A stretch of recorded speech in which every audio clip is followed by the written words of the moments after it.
We're Mingo Central Live. We're coming back at y'all up on Minor Mountain, James H. Buckhorley Stadium. We got a good one on hand tonight, Dakota, for his playoff game. It's definitely going to be a good game and a great game to watch. Mingo Central taking on the Liberty Harrison Mountaineers up here at James H. Buckhorley Stadium. We've been watching them warm up. Both teams, they're coming out ready to just pound each other tonight, and it's going to be a fun one to announce tonight. Yeah, guys, definitely. This Liberty team, they are no joke, guys. We've saw them lined up. They're going heavy set, it looks like, just judging by what we're seeing in warm-ups. Seen a lot of that Maryland eye, a lot of different I-form sets, guys. They're going to look to switch them in and out and sort of just try to get this team, this Mingo Central Minor defense, on their heels, guys. Key injury, Jacob Basin going to be out that nose tackle spot yet again this week. That's going to be costly, stopping that run game Liberty Harrison has. Yeah, it's definitely going to be rough for the Mingo Central defense to be able to just come in and stop the runs. It's going to be interesting to see how they adapt to be able to stop that this week. It's definitely going to be one to look forward to tonight, guys. Yeah, guys, definitely. This is one playoff game for the ages, guys, as we're set to see your Mingo Central band enter out onto the field now for the national anthem, guys. This game is possibly going to be a Mingo Central Live Classic, to say the least, Dakota. Yeah, it's definitely going to be a great one to be announcing tonight. Can't wait as we're set to see the national anthem played.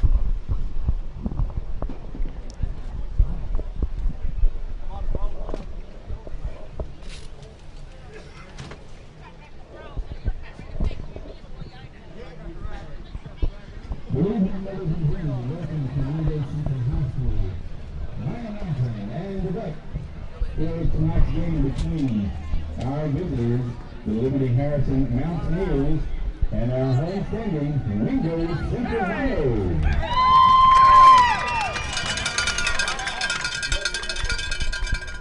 Ladies and gentlemen, at this time, would you please stand with me in honoring America and our troops for the playing of our national anthem by the pride of Mingo Central, the Mingo Central High School marching band.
There you have it, guys. Your Mingo Central Minor band, guys, led by Terry Saltez, does a great job with the band year in, year out, guys.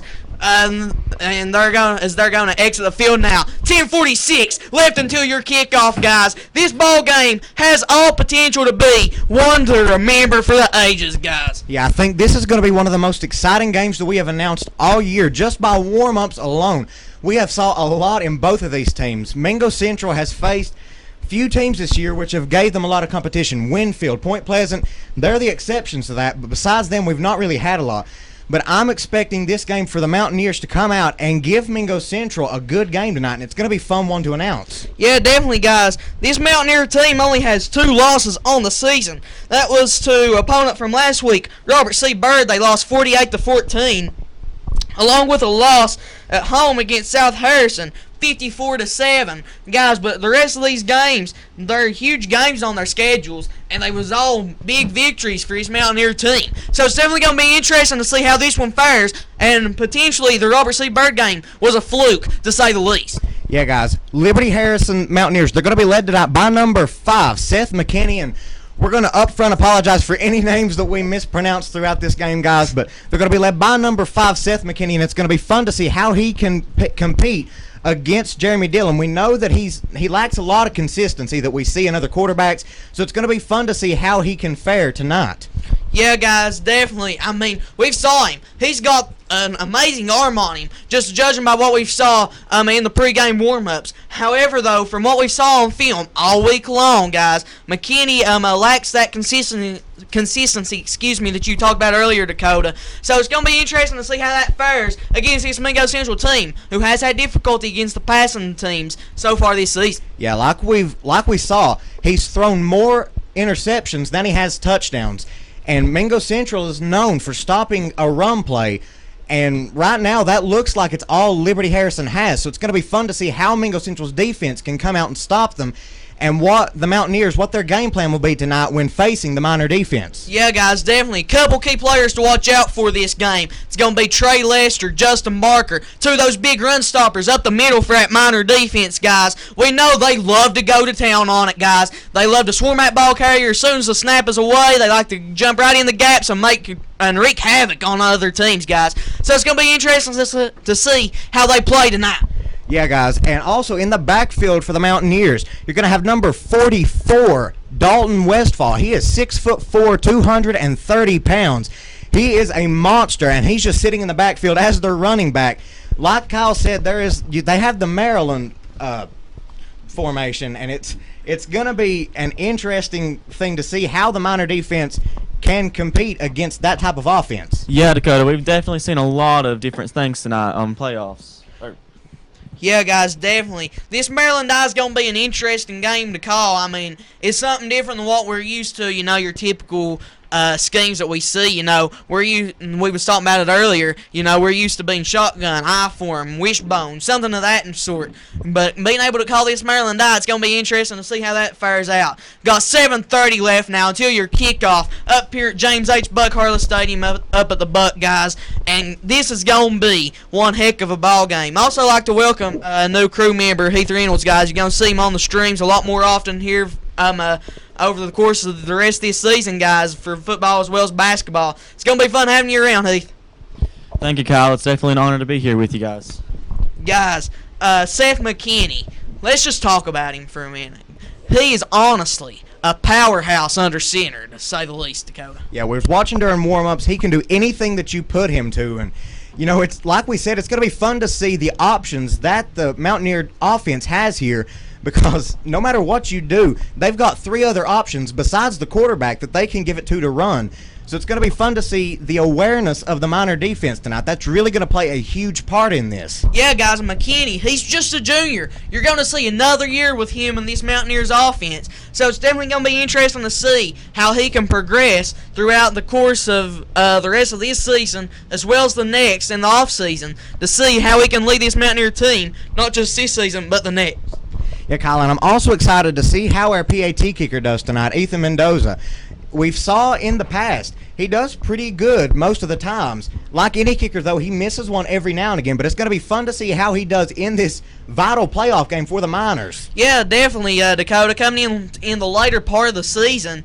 However, though, he's been a force to be reckoned with here lately, and it's going to be interesting to see how he can progress just being a sophomore over the course of this year as well as his junior and senior year.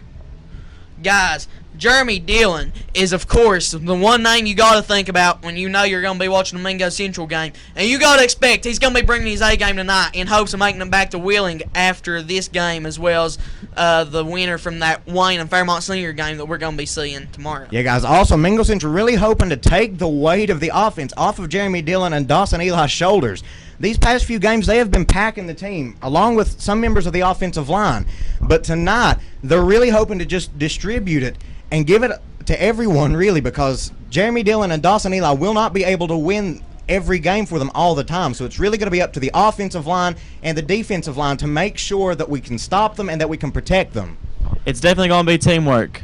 Yeah, guys, this is going to be a game won in the trenches, to say the least. This offensive and defensive line for both sidelines has to come out and be ready to perform all night long and all night strong. Couple key guys to watch out for on that offensive line for the Miners, that's going to be Zach Curry, guys like Chase Warden, Caleb Hurley, just to name a few.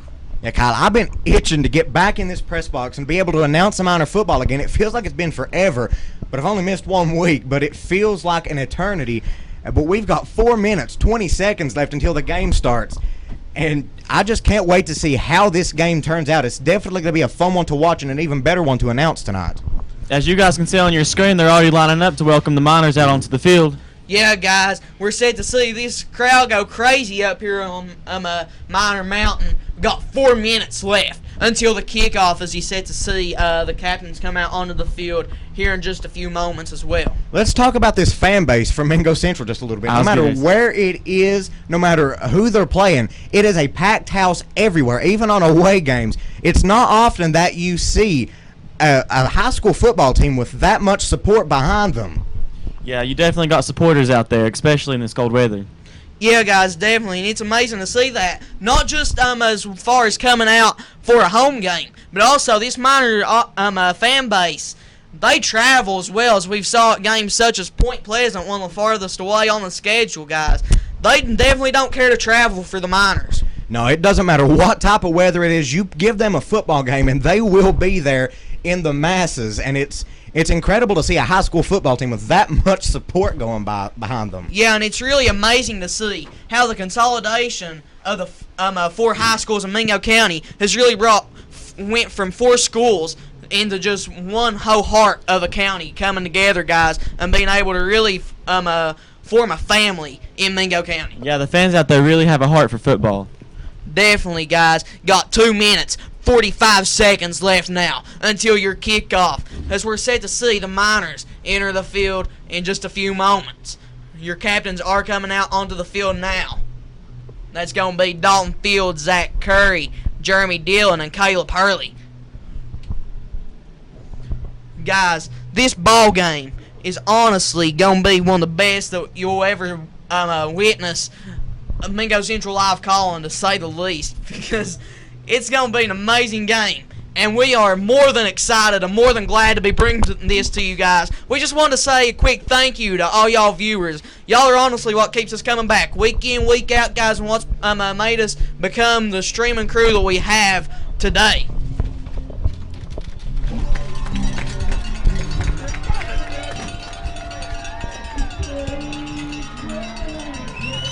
Onto the field comes. Guys, we have 1 minute, 45 seconds left. And y'all already know you'll never leave Mingo alive is blasting through the PA now, as you're set to see your Miners enter the field yet again up here on Miner Mountain.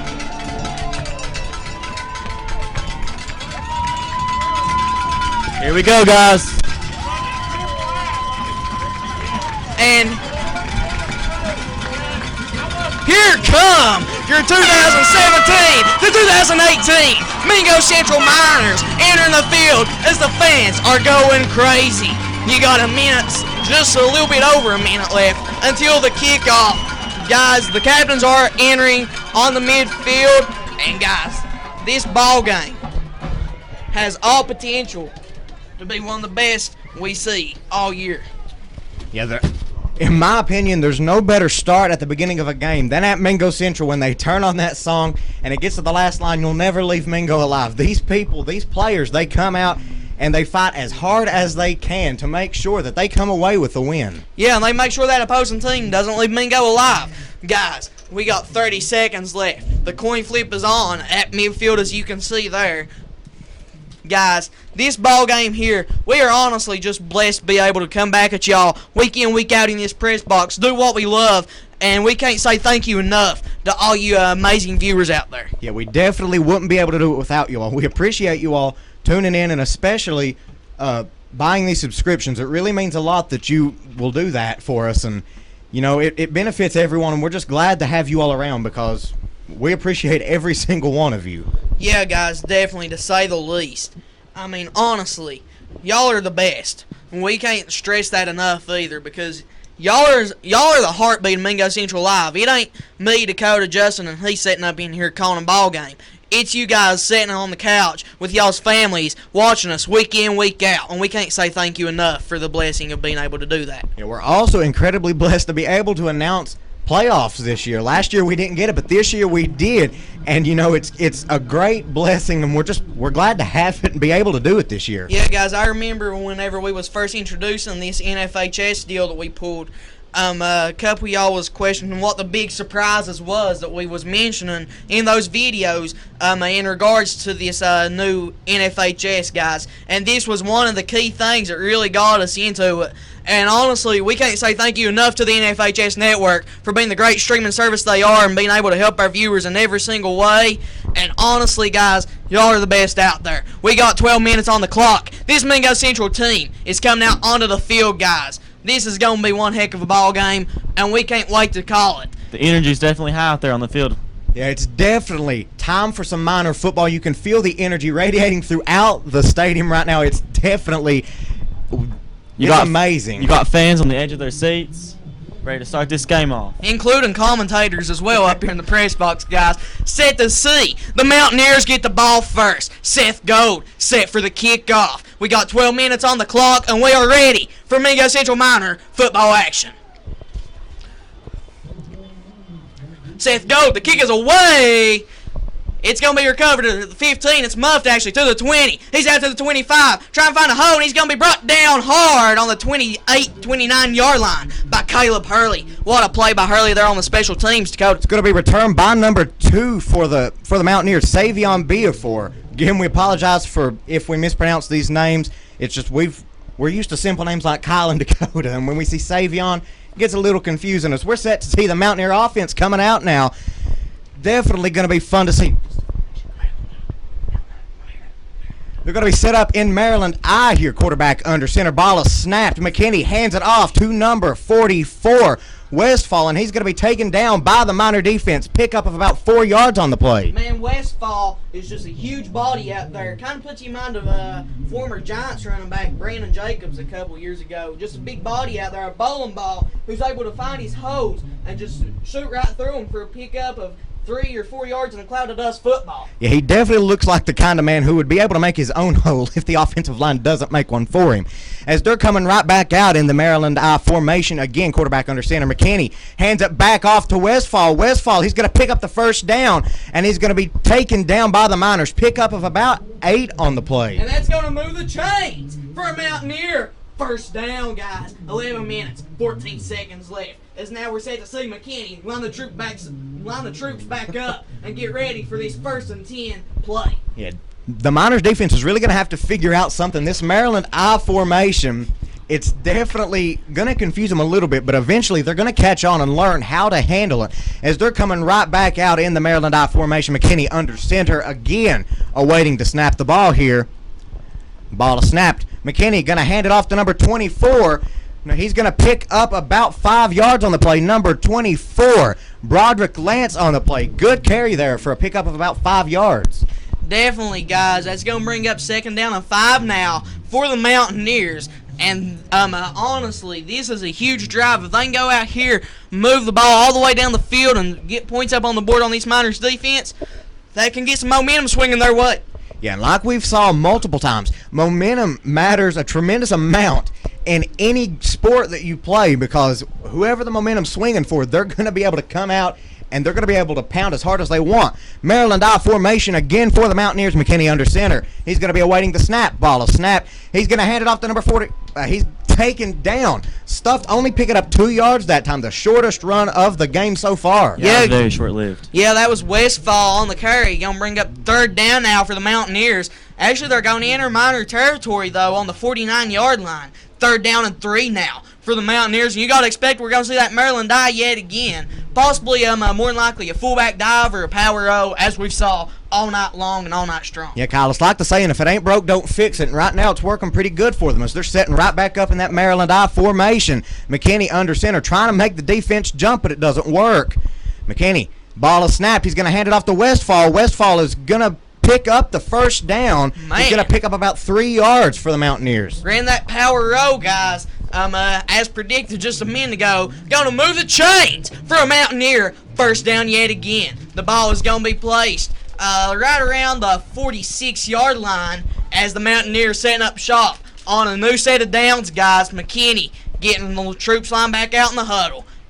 Gotta imagine we're gonna see that Maryland eye yet again. That seems to be their thing, don't you say? Oh yeah, definitely. You gotta account for number 44 Westfall all night long, guys. And the snap's away. He's going to hand it off to number 24, Lance, and he's going to pick up about 5 yards for the Mountaineers on the play. Yeah, guys, going to bring up that second down on 5. We saw 3 times straight now on their drives, guys. Yeah, the Mountaineer running game right now, it's just pounding right through the Miner defense, and that's something that the Miners coaching staff, they're going to have to adjust to, is this new formation that they've not really saw any time, but I'm pretty sure they'll pick up on it eventually. It's just going to take some time for the players to get used to it. They're setting back up in a Maryland I formation. McKinney back under center again, awaiting the snap. He gets it. He's going to hand it off to Lance again. Lance is going to be stopped. It's going to be close to a first down. We're going to wait to see what it is. They're slowly inching their way down the field. Gotta imagine we might potentially see the chain crew. If not, it's going to bring up third down in inches. And it's going to be third down and just inches That was to go. extremely close. Definitely a good run there by Lance on picking up those yards to get them right next to the chain. Key player to watch out here for here on this third down and short situation is going to be Justin Barker, where you know he likes to time the snaps. You got to imagine he's going to be wanting to do it here and make a huge play. And in the quarterback sneak is going to pick up about 2 yards and move the chains for a Mountaineer first down. Yeah, definitely good running game here by the Mountaineers. And it's up to the Miners right now to be able to stop it. Miners are known for their running defense, and we're usually able to stop it. But right now, this new formation, I believe, where there's so many options on who the ball could be going to, it's just really getting in the heads of the players. Okay, guys, 7:50 left, first quarter of action. McKinney lining back up under center yet again. Gonna see that Maryland eye one more time, guys. Might as well. First down and 10 for the Mountaineers. The snap is away. Power O. And he's gonna be stuck right around the line of scrimmage. Maybe a loss of 1 on the play. That was number 44 on the carry, Westfall. It definitely looks like they lost some. Yeah, guys, it's going to bring up second down and 11 now for the Mountaineers. 7:20 left in the first quarter of action, Dakota. Great job by the Miner defense on reading the play there. This might be the turning point where they start to adjust to the Mountaineer offense. And it's going to be an exciting one to see when that shift happens and when we're able to just start coming in and stopping them. As they're setting back up in a Maryland I formation, 7 minutes left in the first quarter. McKinney back under center awaiting the snap. He gets it. He's going to keep it. He's going to toss it off to Westfall, and he's going to pick up about 10 yards on the play. That's going to bring up third down and 1 for the Mountaineers. Yeah, guys, and this is the same situation we saw on the last drive. Gotta expect a quarterback sneak with McKinney yet again. Might want to watch outsides, though, now, because they might have you expecting inside with that quarterback sneak and try to hit you on the outsides. 6:30 left. First quarter of action. McKinney lined the troops back out. He went over to the sideline, get the play call. He's coming back in the huddle now. Got 6:30 left. First quarter. Ball's placed right on the 25-yard line. Maryland eye yet again for McKinney, Dakota. McKinney right under center awaiting the snap. He's going to get it, and he's going to hand it off to Lance, who's going to be stopped right at the line of scrimmage, but he's going to pick up about 3 yards there. Looked like he had been stopped right at the line of scrimmage, but he picked up the first down for the Mountaineers. Great job by Lance there. Yeah, guys, he just kept on barreling ahead and made sure he moved the chains for another Mountaineer first down. Yeah, this Mountaineer running game it's dominating right now, and they're just able to do anything they want with it. And like we said at the beginning, it's going to be fun to see these two teams face off because both teams, they're able to just stuff one another. As you're set to see the Mountaineers coming back out, that Maryland I formation once again. McKinney under center. Ball is snapped. He's going to hand it off to Westfall, and he's going to be taken down on the play by number 56, Caleb Hurley. Pickup of about 1 yard on the play for the Mountaineers. Yeah, guys, those linebackers, Caleb Hurley and Justin Barker, has made a couple good plays. However, though, this offensive line for the Mountaineers ain't no joke. They're just straight up knocking holes. And it's going to bring up second down and about 8 now for the Mountaineers. McKinney coming back out onto the field. Gotta expect that Maryland eye yet again. Just keep on pounding. They've already ran about 7 minutes off the clock in this first quarter. McKinney awaiting the snap. He gets it, and he's going to hand it off to Lance. And he's going to pick up about 6 yards on the play. Like we've said, this running game for the Mountaineers really doing a great job going right through the Miner defense. The Miners are really going to have to adjust to this new setup here, and they're really going to have to get in the game. Got to imagine you got to start pinching your defensive linemen in and just start making sure you can shut those hoes up the middle down. Got 4:40 left. First quarter of action. Guys, seniors such as Zach Curry, Zach Yates, just to name a few, is going to be big to watch here in this goal line. 3rd down and 2, it's crucial. McKinney under center. Snaps away to Westfall. It's going to move the chains for another Mountaineer first down after a pickup of 3, and he only needed 2. Yeah, slowly but surely the Mountaineers are making their way down the field with their running game alone, and it's kind of, you have to be confused a little bit if you are the defensive coordinator. I'll get my words here in a second. If you're the defensive coordinator, you have to be a little bit confused because you are a running defense. You're able to stop the run usually on any team, and right now you have this offense that's just picking you apart little by little as they're coming back out Maryland formation. McKinney right under center, 4 minutes left in the first quarter.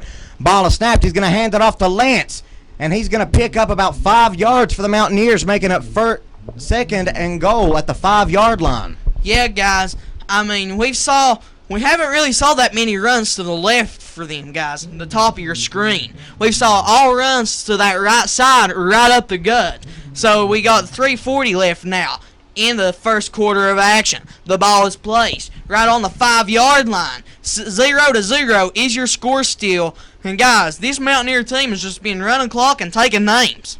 Yeah, they're coming back out now, setting right back up in that Maryland formation that we've saw all night so far. McKinney under center, ball is snapped. He's going to hand it off to Lance, and Lance is going to be tripped up, picking up about 2 for the Mountaineers. 3rd and goal, ball on the 2-yard line for the Mountaineers now, Kyle.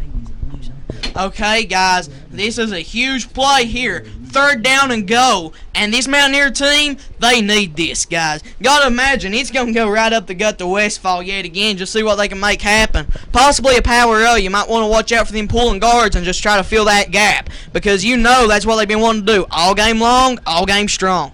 Yeah, these Mountaineers are definitely meaning business tonight, guys. Yeah, guys, they've been coming out there and knock down drag out. McKinney snaps away. It's a pitch to the outside with Westfall. And he's going to bulldoze into the end zone for a touchdown by the Mountaineers. That's Westfall in there, making the score 6-0 early here on Miner Mountain.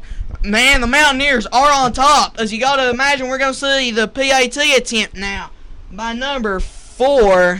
That's 4. Chance Howell out for the PAT attempt. They effectively ran almost an entire quarter off on that one drive. Snaps away. PAT, it's good, it's good, in there, making the score, 7-0, early here on Miner Mountain.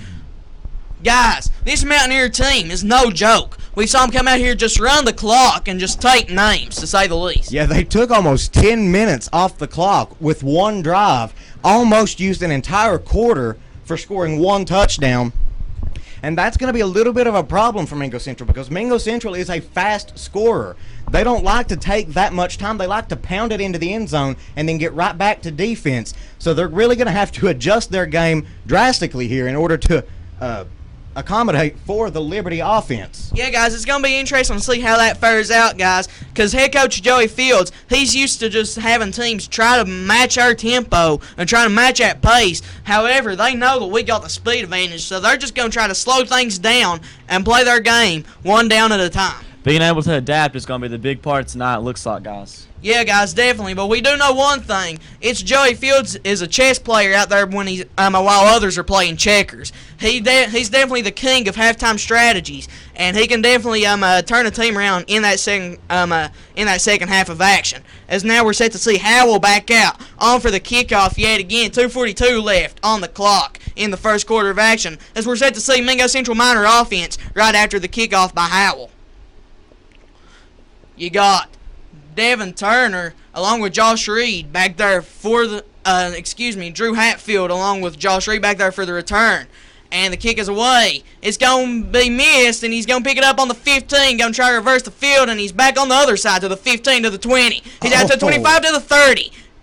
and he's going to step out of bounds. We'll see where they mark him. Actually, he stepped out on the 22-yard line. 2:40 left. That's where Jeremy Dillon's going to bring the troops out, guys, and it's going to be interesting to see how this one fares out. Yeah, good. That was a good job by Hatfield there on gaining those extra couple yards so we wouldn't be right back at the 10-yard line. Managed to pick up about 12 yards there by just running around a little bit as the Miner offense is set to come back out. Got shotgun formation. Trips wide receiver to the bottom of your screen. Jeremy Dillon actually going to change the play. Try to get him on the fake hike there. Got Allen Richards at the top of your screen. Wide receivers at the bottom. That's going to be Devin Turner, Josh Reed, Drew Hatfield, Dawson Eli to the left of Dillon. And the snap is away. It's going to be a play action. Jeremy Dillon is going to be brought down on the first play off the line of scrimmage. Number 75 shooting straight through that gap. Jeremiah Reed. What a play. Going to bring up second down in a country mile now. I ain't having none of that, Dakota. No, the Mountaineer defense doing a great job at breaking through the offensive line, getting right back there to Dillon as we're set to see the next play out here. Okay, guys, shotgun formation. The play's going to get changed at the line. Got 2:10 left. Trips wide receivers to the bottom of your screen. Single wide receiver at the top. Jeremy Dillon, shotgun formation. The snap is away. It's going to be a read option. Jeremy Dillon up the gut. He's out to the 20. Going to try to get that edge to the 25. And truck one over to the 30. And there's the flag. That's going to be on the defense there. Unnecessary Blatant roughness. hit on Dillon. Really late and a really dirty hit. That was the quarterback McKinney trying to get rid of some competition, it looked like, at that quarterback position. Yeah, Jeremy Dillon, unfazed by the hit, though, getting right back up and going right back out. That's going to pick up a massive amount of yards for the Miners. That's pushing them way down the field. That is a 15-yard penalty, guys, and that is indeed going to move the chains for a Mingo Central Miner first down. You know, that's something that the defense, they're really going to have to think about. They can't let penalties kill them because Mingo Central will take every advantage we get in this game. Yeah, guys, you're going to see shotgun formation. Bunch wide receivers both sides of your screen. Dawson Eli to the right of Jeremy Dillon. The ball's on the 45-yard line. Eli out and going to see an empty setting now. Definitely something we don't see very often. However, you got to imagine it's going to be something deep. And Jeremy Dillon pump fakes, gets him. He's running around in the pocket to the 40, to the 45, to the 50. And there is a flag on the field to the 45, to the 40. He's got a blocker to the 35, 30, 25, 20, 15, 10. Brought down around the 5-yard line. However, there is a flag on the play. Looks right around the spot where a holding call could be. This one might be coming back. Yeah, We'll wait to see the call from the white hat.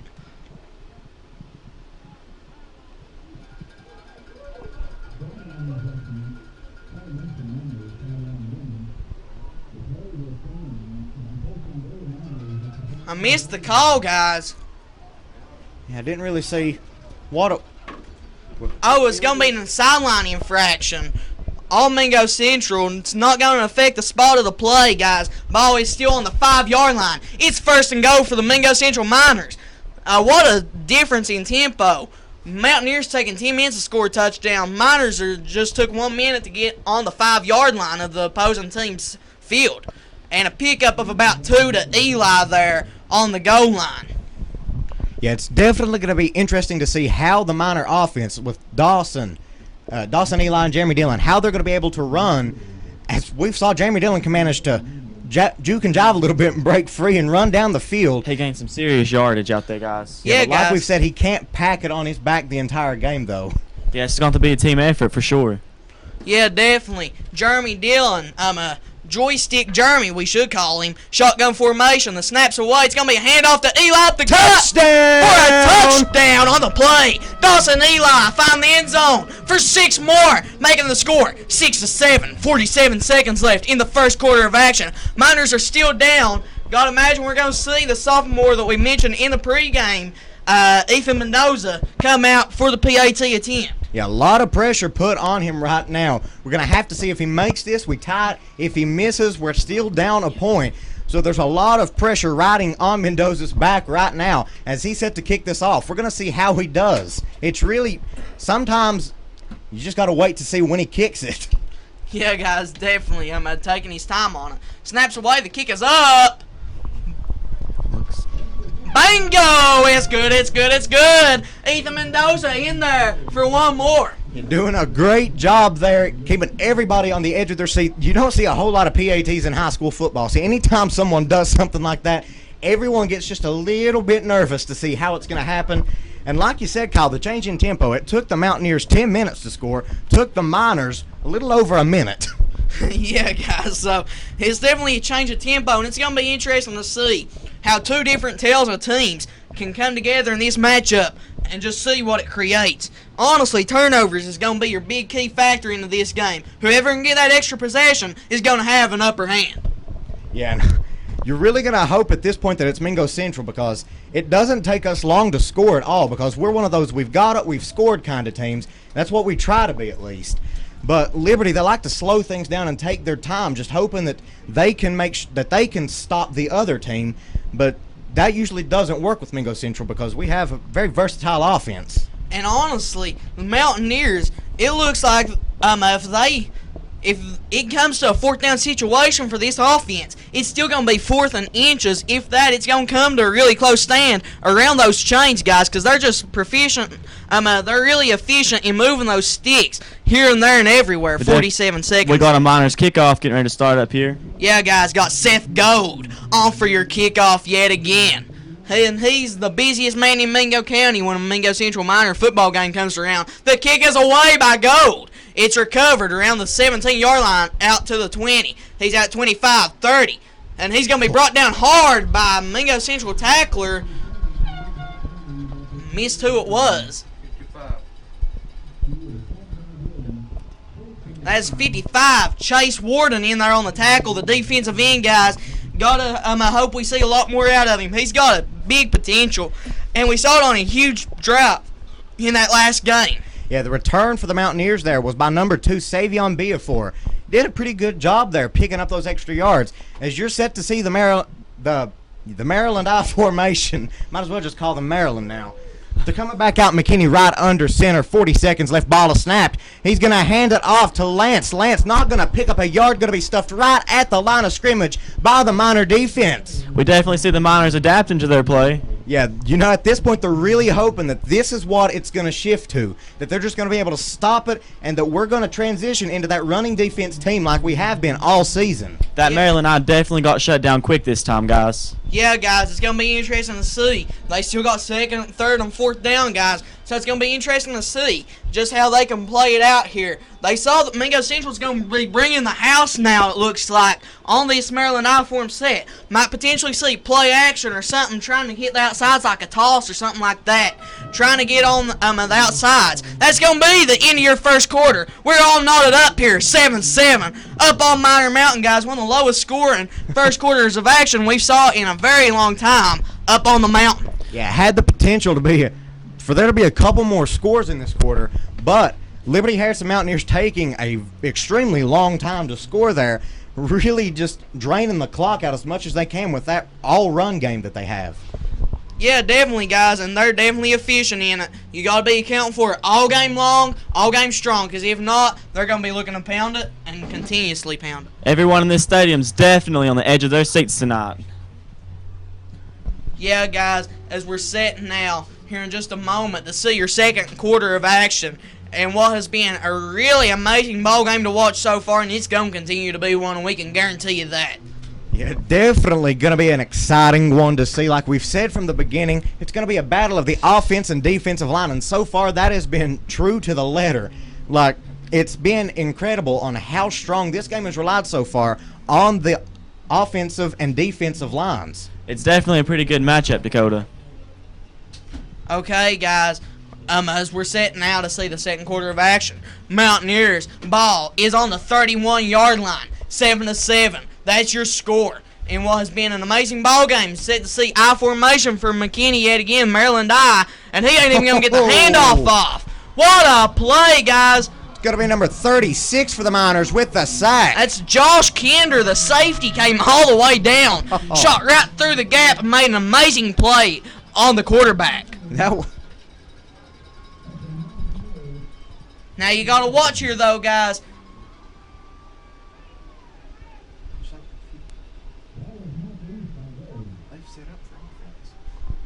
Not really sure. It's going to be a turnover on downs now, guys. 4th down, and that was going to be a big hole by that Miner defense, as we're set to see. Jeremy Dillon back out onto the field, guys. Yeah, it's going to be Drew Hatfield running with it. He's going to be at the 20-yard line before he's taken down on the play. Great run by Hatfield there. Guys, we apologize for the camera going.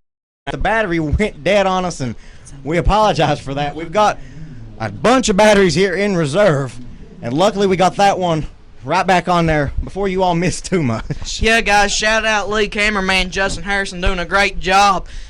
Guys, we're always prepared for the worst, and you already know that, because honestly, our streams ain't always perfect. Yeah, it's been a hectic season so far. Just had to see Dylan and Eli back in shotgun formation. 11-10 left in the first half. He's going to be awaiting the snap. Drew Hatfield in motion. Dylan's going to get it and hand it off to Hatfield.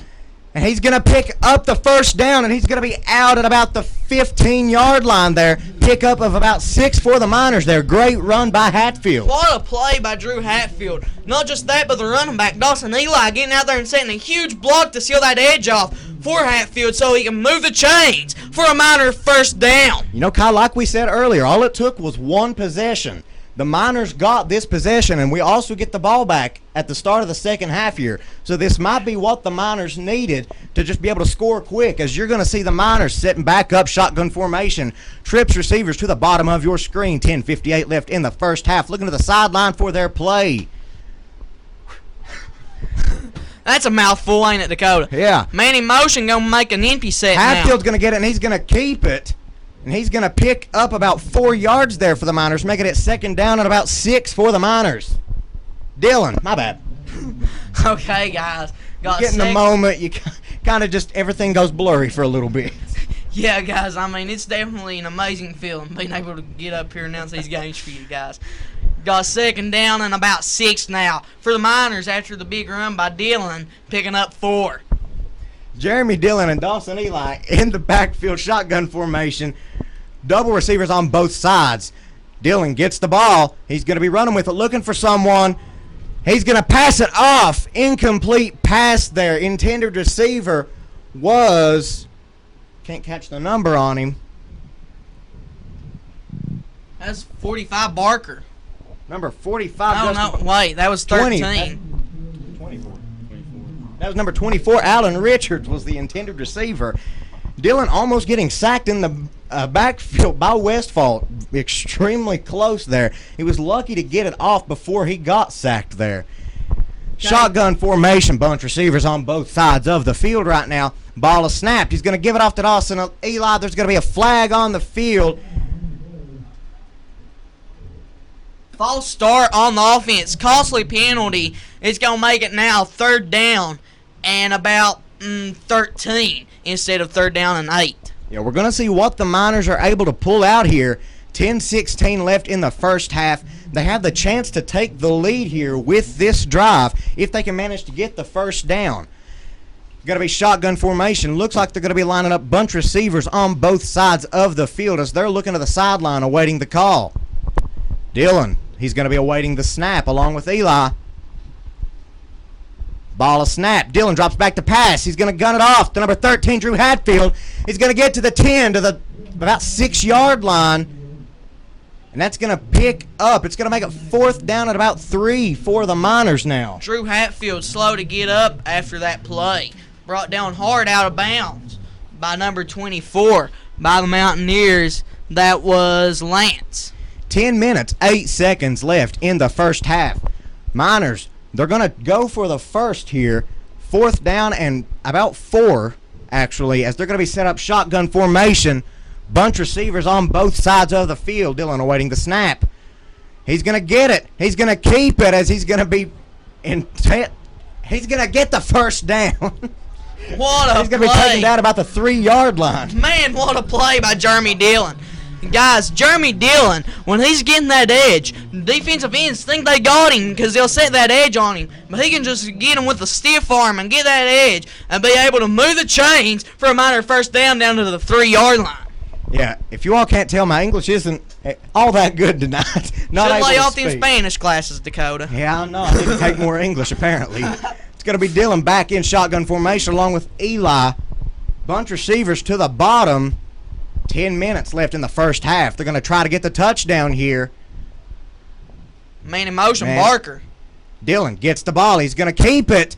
And he's going to get a touchdown for the Mingo Central Miners. What a play! Jeremy Dillon finding the end zone for 6 more, giving the Miners their first lead on the night with 9:57 seconds left in the second quarter of action. Miners on top, 13-7, Dakota. Yeah, this is what the Miners needed. Now they have the momentum coming in with the defense.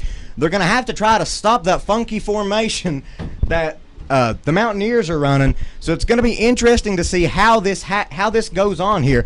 As Mendoza's set to kick the PAT, we're going to see how it goes here. Officials are going to stop the play here. False start. Oh, no. That's going to be a costly penalty. Not sure if you put the faith in Ethan Mendoza's hands yet. Well, Ethan Mendoza's foot, should I say, yet again. Looks like they're going to. They're actually going to let him stay out there and see what he can do here as we're awaiting the snap. Ball is snapped. Mendoza kicks it. It's going to be blocked. And guys, that's going to make the score remain 13-7. Miners up 6. 9:57 left in this second quarter of action. Yeah, it's always a little nerve-wracking whenever they send Mendoza and the kicking team out for a PAT because, like we've said, high school teams don't usually do that a lot. And Mendoza coming in really late into the season, so it's really just 50-50 usually. But obviously, playoff time, there's a lot of pressure on his shoulders right now as that was blocked. So that right there, it didn't really fall on his shoulders. That fell on the offensive line. Yeah, definitely, guys. Gotta imagine though, his head, his mindset was a little bit different. Getting moved back 5 yards, you ain't used to practicing that much if you are a PAT kicker. So that you gotta imagine that he was just trying to get used to it and get ready for the kick, which slowed down his motion just a little bit and was able to bring the Mountaineers in just enough to get that PAT block. Great play by the Mountaineers special teams, to say the least. You're set to see number 54, Seth Goad, coming out with the Mingo Central kicking team, getting ready to kick it off to the Mountaineers to see what they can do on offense. Okay, guys, 9:57 seconds left in the second quarter of action. Seth Gold back out for the kickoff. Yet again, the busiest man in Mingo County. He's set, getting ready to boot it down the field. He's going at it, and he drills it. A squib kick, and it's going to be recovered right around the 41-yard line. That's where the Mountaineers of McKinney is going to set up the shop here in the second quarter of action. It's going to be interesting to see what the Mountaineers come out with now. You have to expect that they're coming back out with that Maryland I formation. Definitely going to be interesting to see if the Mingo Central defense can come back out with the same efficiency as last time. Yeah, definitely, guys. And a 20-yard swing, a 20-yard difference. If it was just a regular kickoff, it'd be recovered around the 20 or so. However, though, that's going to be offsides on the play. Ryan Sullivan, the senior, first year playing for this minor team, jumping offsides there. McKinney definitely done a great job getting him with a fake count. Yeah, both sides right now trying to just pick up some extra yards with these fake outs here. And unfortunately, that time for the Miner fans, it didn't work out in their favor. Well, yeah, definitely. And that was a smart call there, just bringing out the fake count. Because, this Mingo Central team just took the lead. They're bringing all-out blitzes in anyways. So you got to imagine that he's going to be wanting to shoot those gaps as fast as possible as they're trying to get him on the toss, hoping their momentum can carry him forward. And it's going to be second down, and it appears very short now for the Mountaineers after the carry by number 44, Westfall. Picks up about 4. Looks like it was going to be brought down by number 56, Caleb Hurley, in on the tackle there for the Miners. Caleb Hurley out a couple of weeks for this Miner team due to that a really severe back injury. Wasn't expected to play until more likely this week, if not next. However, he came back really early. Maryland I yet again. Fullback dive up the gut. It's going to pick up first and then some. Move the change for a Mountaineer first down. That's Lance. And he's out to the 43-yard line, guys. 9:13 seconds left in the second quarter of action. Miners on top by 6. 13-7 is your score. Yeah, right now this Miner defense is still adapting to the Liberty Harrison offense. It's going to be just a game of hit and miss right now for the defense, trying to find stuff that works and stuff that doesn't work against their type of offense. Yeah, guys, the ball is placed on the 43-yard line as we're set to see first down and 10 for McKinney and the Mountaineers. You're going to see this Maryland I-form set. Yet again, guys, we saw it all night long, all night strong. McKinney. The snap is away. Power row up the gut. And he's going to pick up about 5 yards on the play. That's number 44, Westfall, yet again. Going to bring up second down and 5 now for the Mountaineers. Yeah, it seems like just about every time the Mountaineers are touching the ball, they're picking up from 3 to 5 yards each time, and that's something that the Miners are really going to have to contain if they want to be able to keep in this game right now. That fake spike definitely set the tempo for this whole drive. After Coach Fields saw Ryan Sullivan get on all amped up off that fake spike and jumping off sides, he's decided to lay back off the blitz just a little bit here, and it's definitely showing. Fullback dive up the gut, and they brought that blitz there. It's going to pick up maybe 1 on the play. Third down, and maybe 4 or 5 now for the Mountaineers. Yeah, like we've said, it's a game of hit and miss right now with this Miner defense. Sometimes it's working, sometimes it's not. That's just a game of adaptation that they have to be playing, and you have to expect that in the second half, both sides are going to come out brand new teams, and that's when we're really going to be able to tell who's going to come away with this game.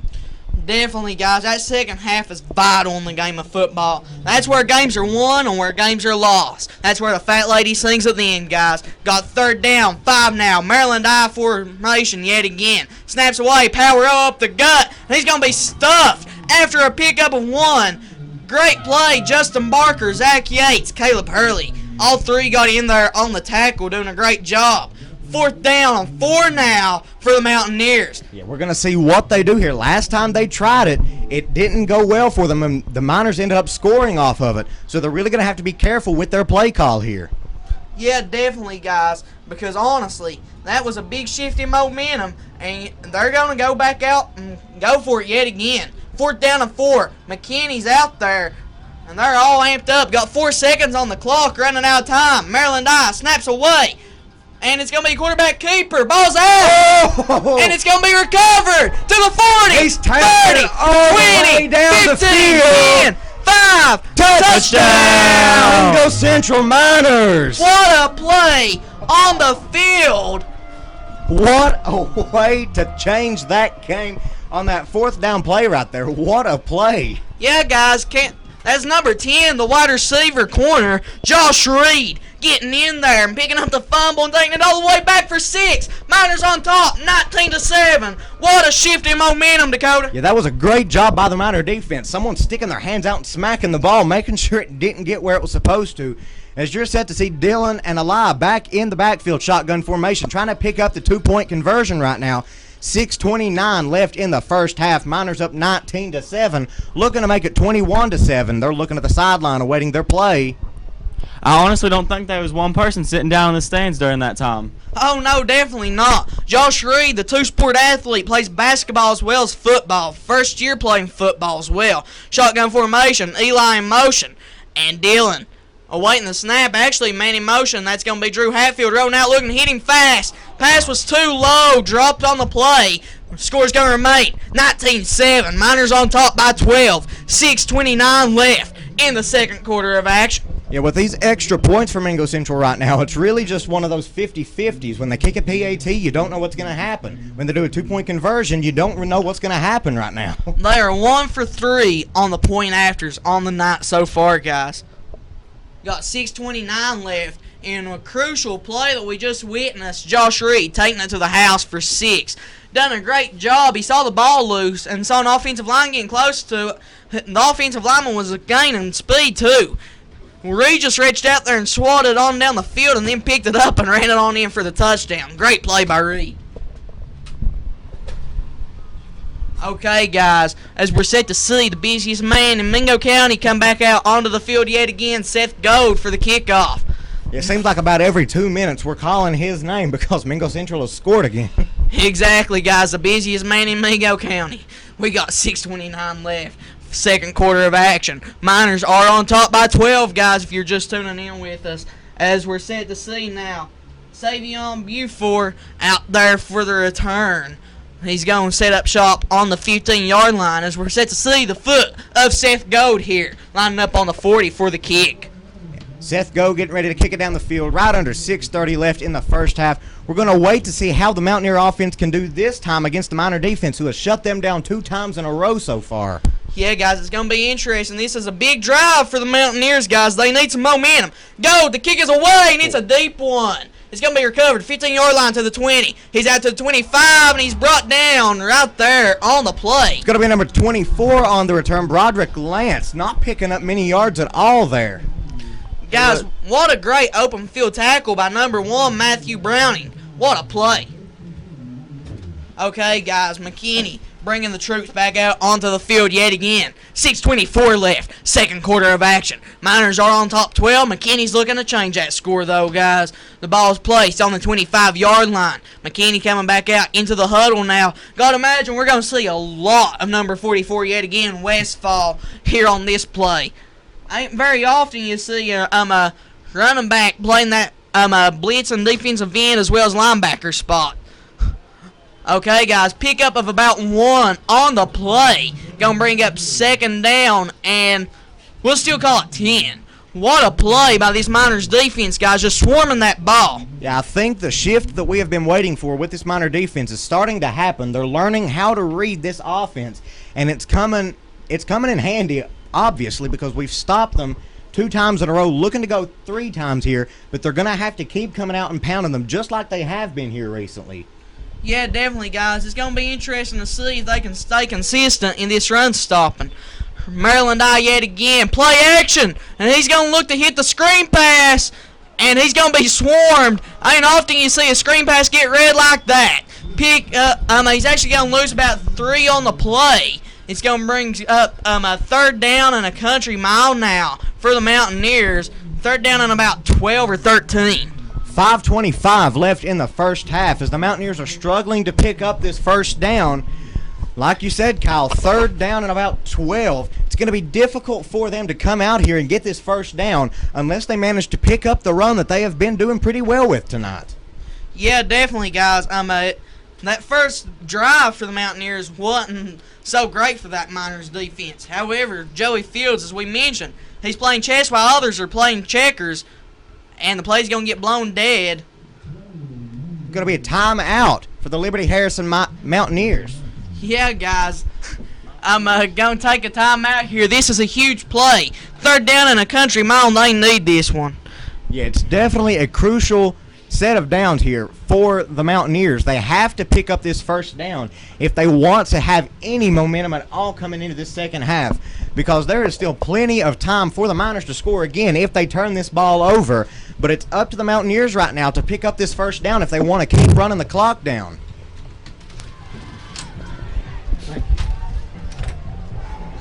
Okay, guys, we got 4:57 left here. Second quarter of action, guys. This has been a ball game for the ages so far, and it's going to continue to be one. We've saw highlight plays all night long, all night strong by both teams, guys. And this Maryland has been proven to be an entertaining offense to watch, as we've saw all night, guys. Third down, 12 for the Mountaineers. This is a big one for McKinney and his troops, guys. Yeah, we especially saw that highlight play there whenever the ball was deflected there, and then we returned it for a touchdown. As the Mountaineers are coming back out on offense, McKinney under center, I formation. He's going to be dropping back to pass. He's going to be under pressure. He's going to pass it off, deflected by number 10, Josh Reed on the play. What a play, guys. Had number 8, Trey Lester, coming in there swarming off that edge. Had to get rid of it soon because he was coming. Josh Reed doing a great job batting the ball down. Fourth down and 12 now for the Mountaineers, as we're expected to see that punt team come right on out to the field now. Yeah, these Miner fans are pumped up. They are all standing up, waiting to get this next set of downs for the Miners into the end zone, hopefully. Yeah, guys, as we're set to see, the running back there to punt. Punts away, straight up, it's Muff.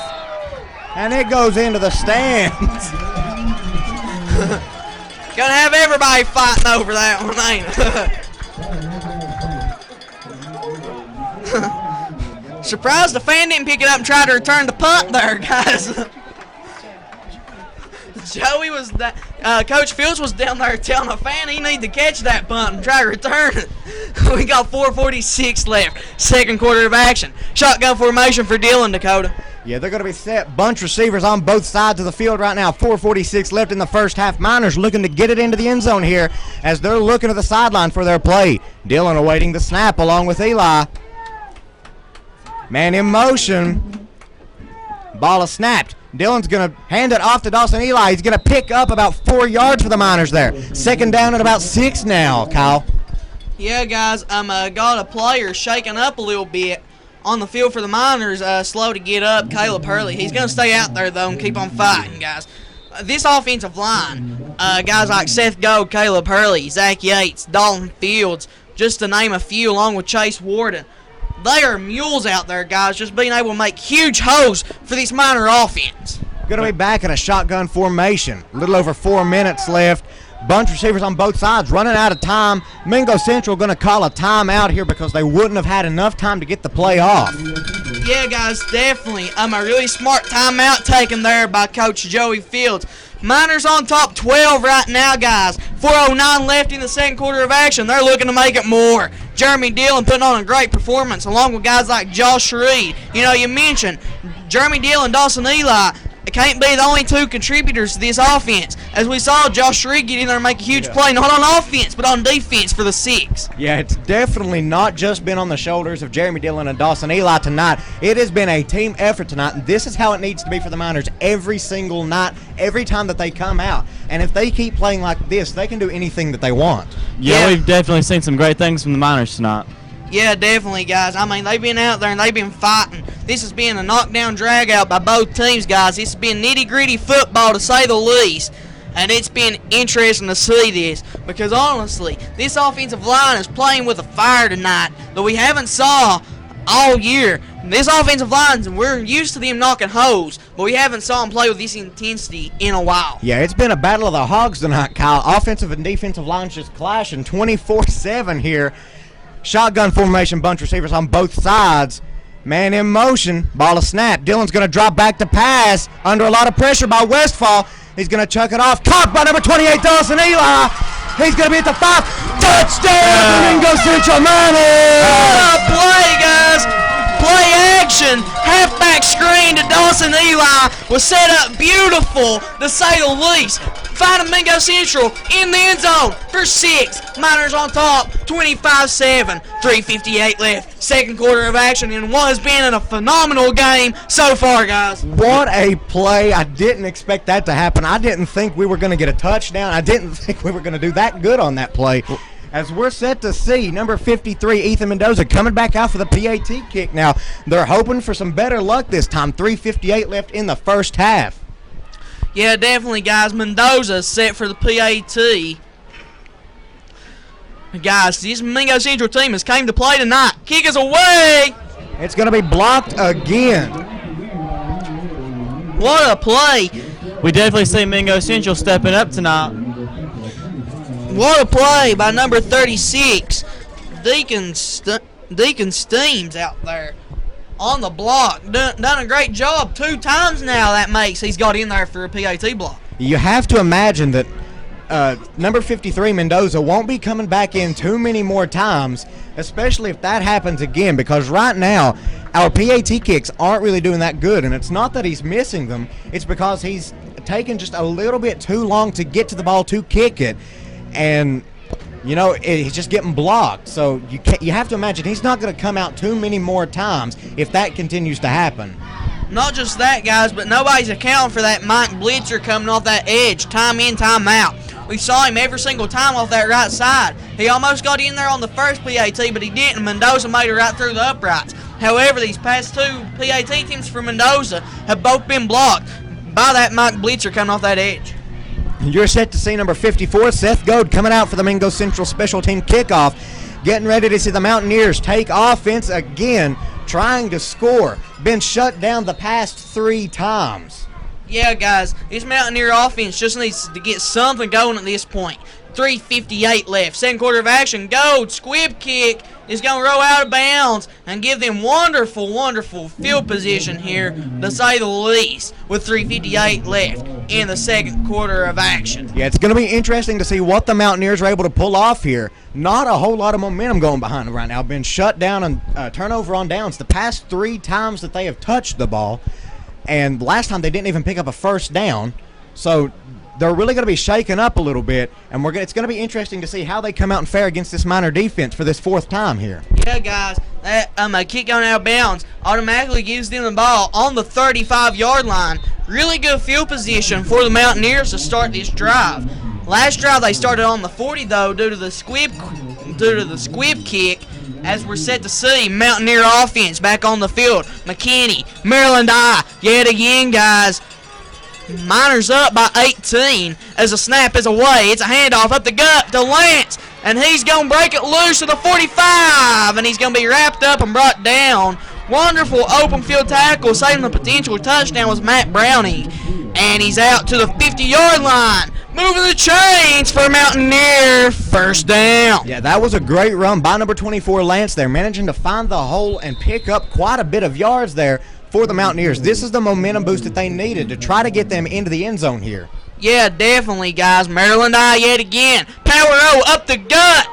And he's going to be brought down after a pickup of about 4 on the play, guys. Wonderful play by Westfall yet again. Westfall taking a little bit to get up, complaining about his knee after he took a pretty big hit there by the Miner defense right to his knee. Miners really knowing how to go after the big guys like that. They know they're not going to take them standing up, so you have to hit them low. Yeah, guys. Westfall's 6'4". He can easily fall forward for just 3 yards. That's what we saw all game long, all game strong. Maryland I yet again. Play action. And he's looking deep to McKinney, and he's going to pick up the first. Move the chains. Wonderful play completed. That's the number 22, Vincent Folio, on the catch to move the chains for another Mountaineer first down. It was a good job by McKinney there on finding the open man and managing to pick up the first down there. Threw the Miner defense off a little bit. They all thought it was going to be a run, but it was a great play call there by the Mountaineers. Yeah, definitely, guys. Wonderful. Got him on the play action. Maryland I yet again snaps away. Fullback dive up the gut to Lance. Picking up maybe 2 on the play. Second down. 8 now for the Mountaineers coming up in just a few moments. Yeah, the Miners really learning how to adapt to this Mountaineer offense here, managing to stop it time after time. Every now and again a play gets through as number 55 for the Mountaineers is going to be limping off the field. That's Chase Warden, guys. That's going to be costly. I mean, great tackle and as well as a great defensive end. So now we're more likely going to see a speed package. Oh, excuse me. That was for Liberty Harrison. Number 55. Andrew Elliott, the big offensive lineman. Excuse me on that one, guys. Maryland I yet again, as we're set to see it. Right up the gut, second down and 8. And he's going to break it loose. Pickup of about 7 on the play. Going to bring up third down and 3 now for the Mountaineers. That's Westfall yet again, guys. As Mingo Central's faced with the adversity of the Maryland I can see that they're clearly adapting better to it. Yeah, 2 minutes left in the first half. Definitely been a fun one to watch in this first half. Both sides coming out as hard as they can here. Yeah, guys. Maryland I yet again. Third down. Big play. Lance up the gut. Stuffed. Short.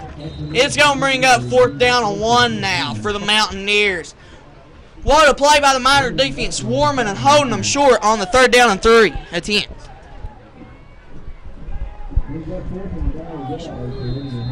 It's going to be fun to watch the Mountaineers here on this 4th and 1 try to shove it right up the gut.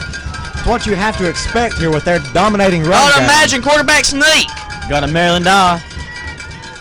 Fullback dive to Lance up the gut, picking up maybe 8 on the play.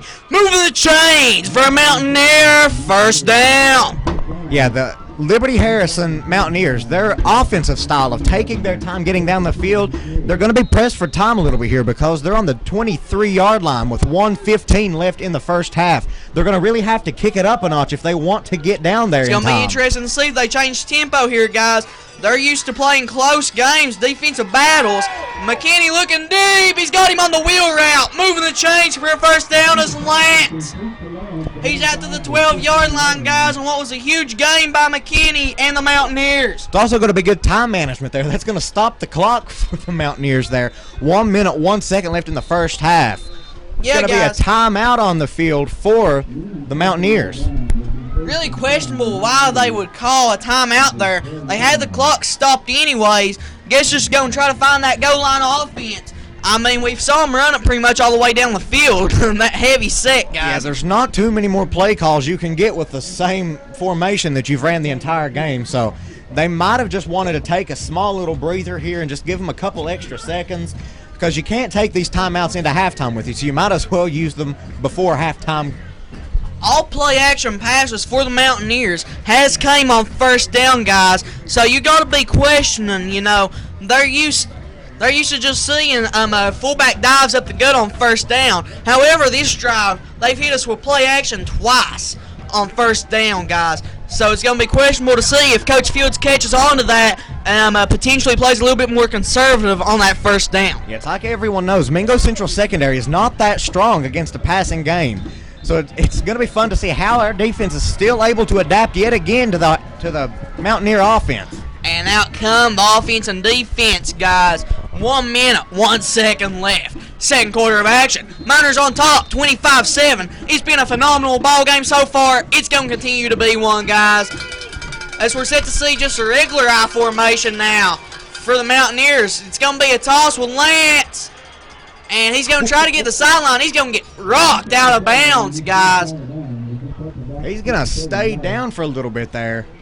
And, guys, you already know the drill. We do not show injuries on the field, so we're going to direct our camera to the 50-yard line. I don't think he was hurt. I think he just got dazed a little bit by that extremely hard hit that he just took there. Yeah, guys, missed the number on the hit. Because he's going to stay out on the field. He's not going to the sideline, so I think that might be it. He just got a little bit dazed there by that hit.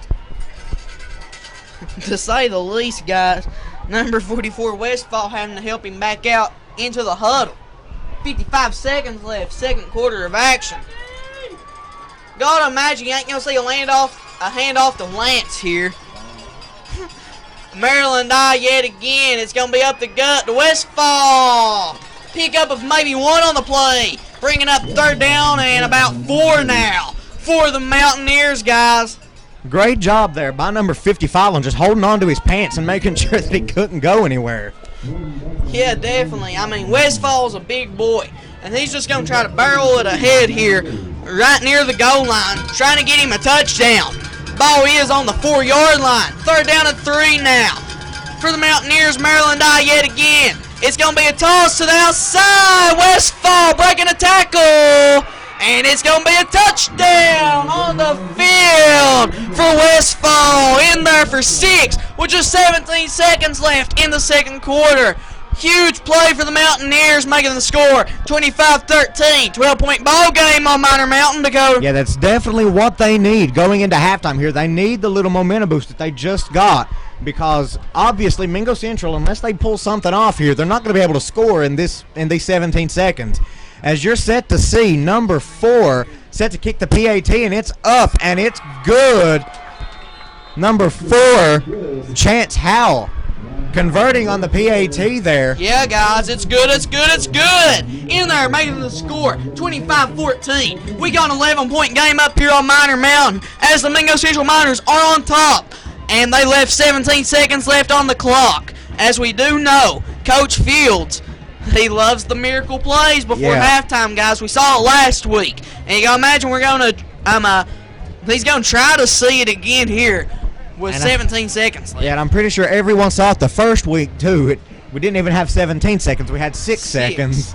And that's just going to be the play that we refer to. I know for at least the rest of my high school time, I will always refer to that play. That was an amazing play there. Yeah, guys, and we saw it recreated last week, actually, when Jeremy Dillon rode out of the pocket and hit Josh Reed with 9 seconds left for a touchdown. So it's definitely interesting. You never count this Mingo Central team out when there's just a few seconds left on that clock. Yeah, Mingo Central can do anything that they want, really, with any amount of time that you give them. One of the key plays they like to hit here is a play action, and they like to set up the screen as a check down, but they'll have one going deep, hoping the safeties and corners bite on that screen pass and they're able to hit them over top for the touchdown. 17 seconds left, and it's going to be an actual deep kickoff here, and it's going to bounce right on the 20, recovered, and he's going to dance around, and he's going to get blockers to the 25. Flag is on the field. He's out to the 30. He's going to make a man miss. And brought down hard around the 38-yard line is Reed. I think this is the quietest this field has ever been right now. Everyone just waiting to see what would happen here. The flag on the play is more than likely going to be either a holding or a block in the back. It's going to be a block in the back on the offense. Costly penalty. Got 7 seconds left in the second quarter of action, guys. We saw about a 40-yard touchdown play with 6 seconds left. But this is going to be one for the ages if it happens. 7 seconds left. Miners on top by 11. We're going to see them setting up. Empty set, trips receivers to the top of your screen, bunch receivers to the bottom. Jeremy Dillon, empty set, guys. And this was a huge play here.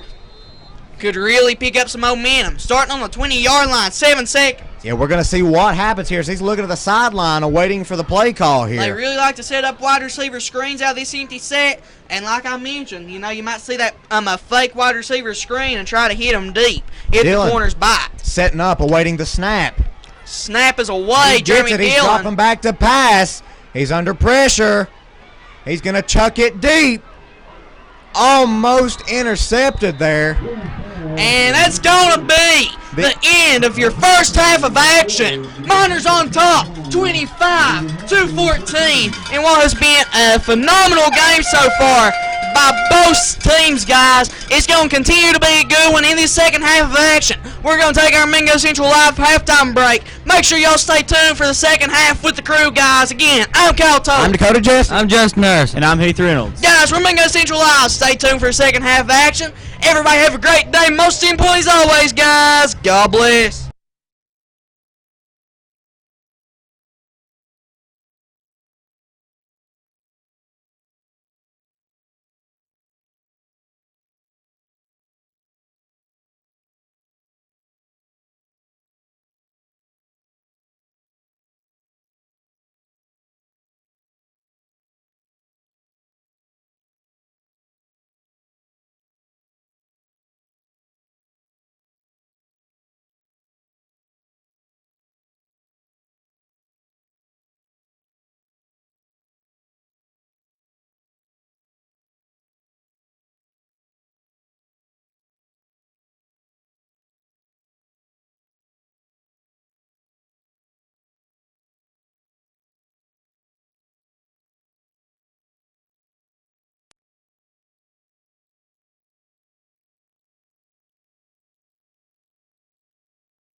Howdy, everybody. I'm Kyle Tolley. I'm Dakota Jesse. I'm Justin Harrison. And I'm Heath Reynolds. Guys, you already know who we are. We're Mingo Central Live. We're coming back at y'all. Got 2 minutes, 17 seconds left until the opening kickoff of the second half of action. Miners on top by 11 right now, 25-14, in what has been one of the best ball games we've saw on Miner Mountain in a very long time. Dakota. Yeah, guys, it's definitely been a fun one to be watching. Both teams coming out and playing extremely hard. The Mountaineers with their Maryland I formation managing to drive down the field quite a few times there on the Miner defense very early in the game. Then the Miners managing to kind of shut it down just a little bit and managing to get a few scores up here as we're set to see the Mingo Central Miners take the ball in this second half. Yeah, guys, captain's meeting at the midfield yet again, guys. Get ready to start your second half of action off right here with Mingo Central Live, guys. This has been one of the best games we saw in a very long time, and the future is looking really bright for Liberty Harrison under head coach A.J. Harmon. Only 4 years at Liberty Harrison. He's got a winning record and a half of 26-14. Really big change of pace in this Liberty Harrison program we saw lately, guys. And they're really starting to pick it up, and they're really starting to turn things around for the better of that team. Yeah, guys, 1 minute and 5 seconds left here before the game is set to start off. Definitely going to be a fun second half to watch. As like most people know, once you come out of halftime, both teams, usually they change, usually for the better, sometimes not. But don't expect the same type of game that you saw the first half. I will be surprised if they both come out and play the same way that they did the first half, because Mingo Central is usually a second half team. Yeah, guys, and it's going to be really interesting to see if Harmon and this Liberty Harrison team does not try to adjust that tempo, guys. They're down 11 points right now. If they keep on taking a whole quarter to drive the ball down the field, it's going to be really difficult for them to come back down 2 possessions. Yeah, that's something that they're really going to have to adjust with is their tempo. They can't take 10 minutes to score every time they get it. They have to more or less be like Mingo Central. As soon as they get the ball, they have to score. And that's something that Mingo Central's good at. We take usually less than 3 minutes to score. If it takes longer than that, you have a pretty good defense. When thinking about it, that actually kind of works in the Miners' advantage tonight. Yeah, guys, definitely. This Liberty Harrison team, guys, they've got to pick up the tempo. They don't necessarily have to be as fast as this Mingo Central team, but they got to cut down the possession time from like the 10-minute range down into maybe like a 5 to 6 minute range. You know, maybe cut it in half. And they be set. Squib kick is away, and it's gonna be recovered around the 20-yard line, out to the 25 to the 30. Juking and jiving is Drew Hatfield down to the 34-yard line, and that's where Jeremy Dillon and the Mingo Central Miners are going to set up shop with 11:53 in the third quarter. It was an impressive return there by Hatfield, picking up those extra yards as we're set to see the Miner offense coming back out, hoping to put it into the end zone here early in this second half to get the momentum that they need to carry it through the rest of this half. It's going to be interesting to see also how this Miner defense will fare when it comes time for the Mountaineers to take offense. As you're set to see shotgun formation, trips receivers to the top of your screen. They're looking to the sideline right now, waiting for the play call as they are lining up. Dillon awaiting the snap. 11:50 left in the third quarter. Just to start it off, Dillon gets it, hands it to Eli. He's going to pick up about 4 yards there for the Miners, making it 2nd down and 6. Yeah, guys, great play by Dawson Eli there, finding the hole and picking up maybe 5 or 6 yards on the play. Doing a great job. Yeah, both teams have fairly well running games, and it's Mingo Central is a lot more versatile than the Mountaineers, though. They're able to pass it down the field. They're able to run it. Whatever they need to do, they're able to adapt. Trips receivers at the top of your screen. Shotgun formation. Dillon awaiting the snap. He gets it. Drops back to pass. He's under pressure. He's going to run with it. He's to the 40-yard line before he's tripped. He's going to pick up about 3 yards, making it 3rd down and 1 for the Mingo Central Miners. Actually, no, they're going to spot him on back. They said that he stepped out of bounds after a pickup of maybe 2 on the play. It's going to be a personal foul there on the Mingo Central Miners. Costly penalty there for the Miners, guys. Yeah, that's definitely going to destroy their field position that they had picked up there. Not what you want on your opening drive of the second half. No, that's How much that cost them? That's a 15-yard penalty, guys. It's going to bring up second down and about 20 now for the Mingo Central Miners as compared to the second down and 5 they originally had. It's definitely going to take quite a bit of effort here. Second down, and God only knows how long to get this first down. We've saw more from the Mingo Central Miners, though. All it takes is one lucky play or a couple short but good plays. Shotgun formation, trips receivers to the top of your screen. They're looking at the sideline right now, awaiting the play call. It's set to be Jeremy Dillon along with Dawson Eli in the backfield shotgun formation. Dillon gets it. He's going to keep it, and he's going to run to the outside. He's going to get to the 30. He's going to pass the first chain. He's going to get the first down to the 40, to the 30, to the 20, to the 10. Touchdown, Mingo Central Miners! Play! Jeremy Dillon, guys. After the costly penalty for 15 yards, Jeremy Dillon resurrected the Miners, finding the end zone for 6 on a huge play. Mingo Central 31. Liberty Harrison 14. What a play, Jeremy Dillon. Yeah, like I said right before that play happened, all it takes is one lucky play for it to be fixed. And I was talking about a first down, but it also just takes one lucky play to go about 60 yards on the field. As you're set to see number 53, Mendoza, set to come out to kick the PAT for the Miners, awaiting the snap. The PAT attempt is off. away. And it's Bingo!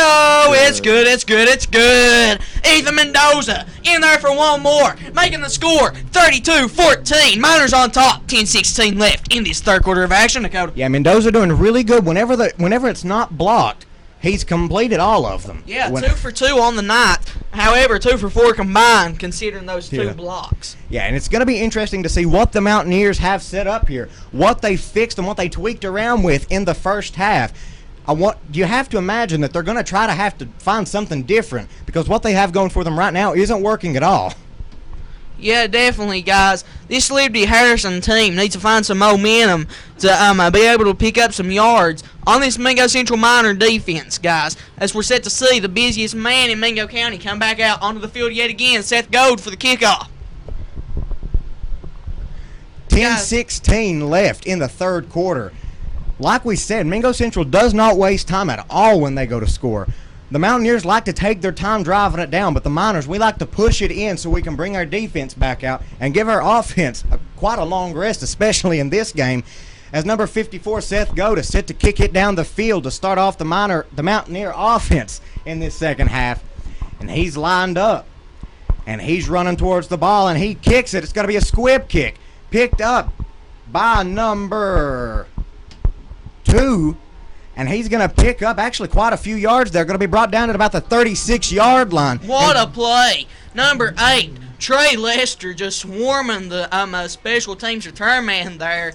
Trey Lester, he gives it his all. Every single down he's on the field, guys. We saw him, he just swarms any single person who carries that ball, whether it's on special teams or whether it's on defense itself, guys. He's just all over the field. Yeah, it was also an impressive return there by number 2, Savion Beafor, as we're set to see the Mountaineer offense coming out. That big Maryland eye yet again, guys. McKinney, I formation, 10-10 left in the third quarter of action. Snaps away, it's a handoff up the gut, stuffed right around the line of scrimmage by a slew of Mingo Central Miner defenders. Didn't have a hole there whatsoever. Number 44, Westfall, in on the carry. Yeah, the Miner defense, I keep getting these teams mixed up. The Miner defense really being able to adapt to the situation that they've been placed in here. The Maryland Eye, they've not faced that this season, but they're really adapting to the situation here as the Mountaineer offense is coming back out, second down and 9. Yeah, guys, they've done this by stacking that box a little bit more. Going to see a false start here on the play. Number 22 jumping off sides. That's Vincent Folio on the false start. That's a 5-yard penalty. Going to bring up second down and 15 now for the Mountaineers. But, guys, the one adjustment that head coach Joey Fields has made this game on defense to stop this run has been bringing the outside linebacker, Ryan Sullivan, up there on the line of scrimmage, stacking that box with him, guys. Got Ryan Sullivan and Trey Lester both swarming right at that center, guys, and that speed package of those two is just killing it right now. After a pickup of about 1, Lance was on the carry. Third down, and we'll call it 14 now for the Mountaineers. Yeah, Mingo Central doing really good at stopping the Mountaineer run right now. Every time they've touched it this drive, they've been stuffed back. Third down and about 14, it looks like. There's going to be a lot of pressure put on their offense here. They've not been too well here with third down conversions, and you have to wonder what they're going to pull out here to try to get this first down, because they have to get extremely close if they want a chance at a fourth down conversion here. You're going to see regular I formation now. Guys, they've been trying to hit the toss out of this all night, and now we're going to try to see it pass. Nearly intercepted. Josh Reed. Honestly, guys, Josh Reed is an outstanding cornerback for this Mingo Central team. We saw him all night making plays. Even returned a fumble for a touchdown, guys. He's batted down, and that's his second pass breakup on the night, guys. Doing a really great job of that cornerback spot, Dakota. Yeah, 8:30 left in the third quarter. Miner defense doing a really good job here at stopping the Mountaineer offense. Yeah, guys, now we're set to see a punt on fourth down, and we'll call it 14 now for the Mountaineers. However, now we're going to see a timeout taken by them, so you might see a change in the play call, guys. I'm definitely going to have to question what they got up their sleeve here, because for them to call a random timeout on a questionable down like this, you got to imagine they got something, or they're just going to change the play and just straight up go for it here. Yeah, right now it's really hard to tell what they're going to go with, because right now they don't really have that much to lose, because they're down a couple touchdowns. So it's hard to tell what they're going to come out with. We're really just going to have to wait and see what they do whenever they come back out. Or they could possibly have had the fake punt call on that play and decided to back out on it, and that's why they called the timeout. Really going to be interesting to see. However, there is a change in the punter. Going to see number 44, the running back, come out here. Dalton Westfall, and got to imagine this could be a fake. 8:08 left in the third quarter of action. Miners are on top, 32-14, as you can see there. Lee cameraman Justin Harrison showing y'all the scoreboard. Refs stopping the play. They didn't have the clock stopped throughout the timeout, so it's going to take them a little bit to get things situated.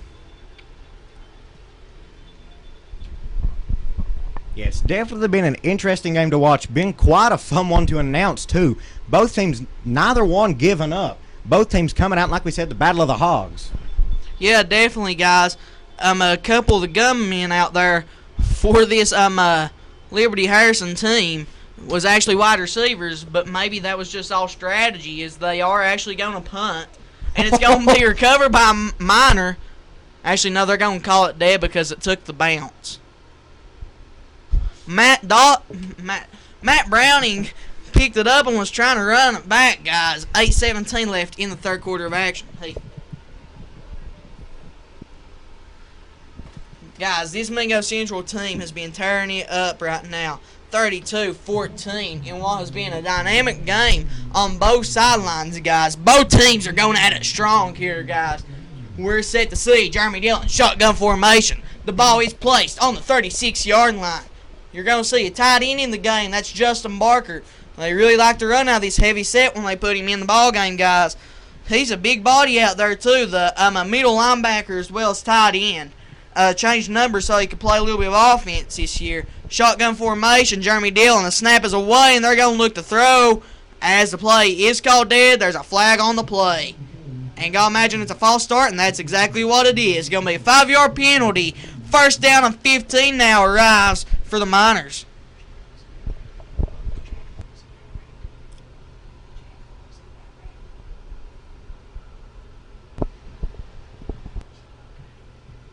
Okay, guys, got 8 minutes, 15 seconds left in the third quarter of action. Miners are on top big, 32-14. Got first down and 15 now for the Miners. Jeremy Dillon, shotgun formation. Snaps away. It's play action. Looking deep to Barker. It's caught. And he's still going to the 40. To the 35. Brought down around the 32-yard line is Barker. Moving the chains on another huge play for a Mingo Central Miner. First down. Yeah, great job by the Mingo Central offense. They're picking up that massive first down there. 8:05 left in the third quarter. Mingo Central marching it down the field. Going to be setting back up at a shotgun formation. Bunch receivers to the bottom of your screen. Parker really did do an impressive job getting the ball down the field. Oh, yeah, definitely, guys. Was able to streak right past the safety and pick up some huge yards. Dawson Eli to the 15, to the 10, cutting it to the outside, to the 5. That's a touchdown! Mingo Central Miners. Dawson Eli finds his way into the end zone for his second on the night, making the score 38-14 up here on Miner Mountain in what's been one heck of a ball game, guys. Great play, Dawson Eli finding the end zone for 6. Yeah, it's definitely been a fun one to watch. And we're going to see number 53 Mendoza coming back out for that PAT attempt here. 7:48 left in the third quarter. Ethan Mendoza, PAT attempt, 7:48 left.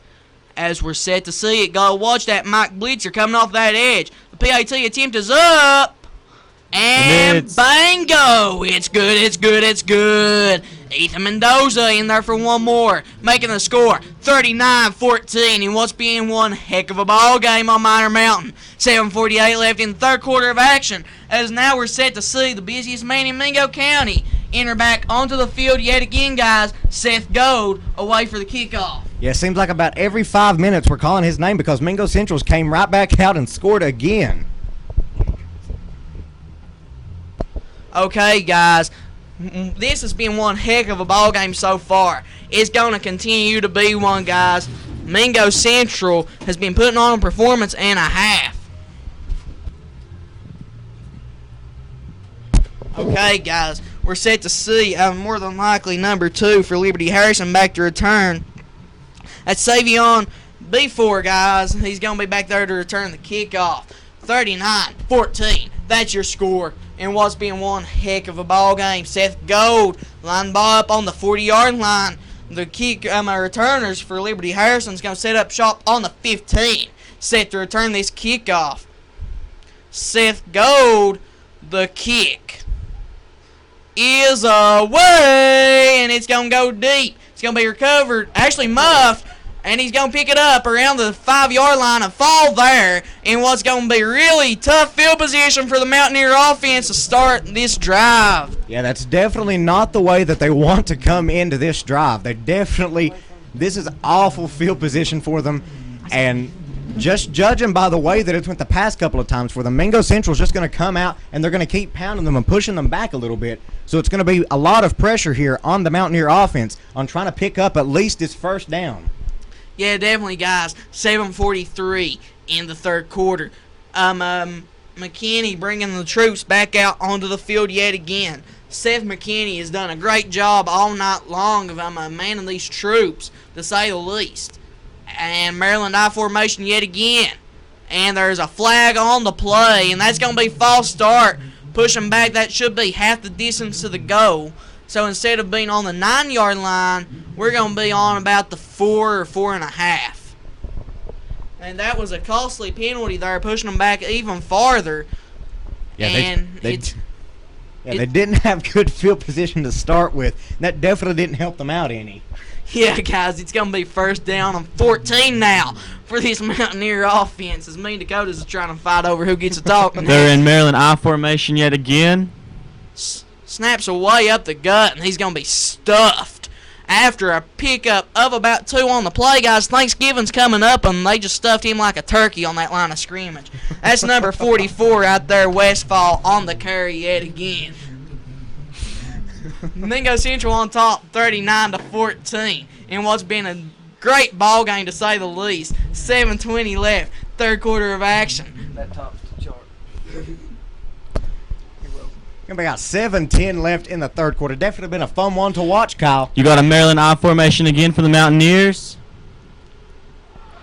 Fumble. It's going to be recovered by the Mountaineers, it looks like. We'll wait to see.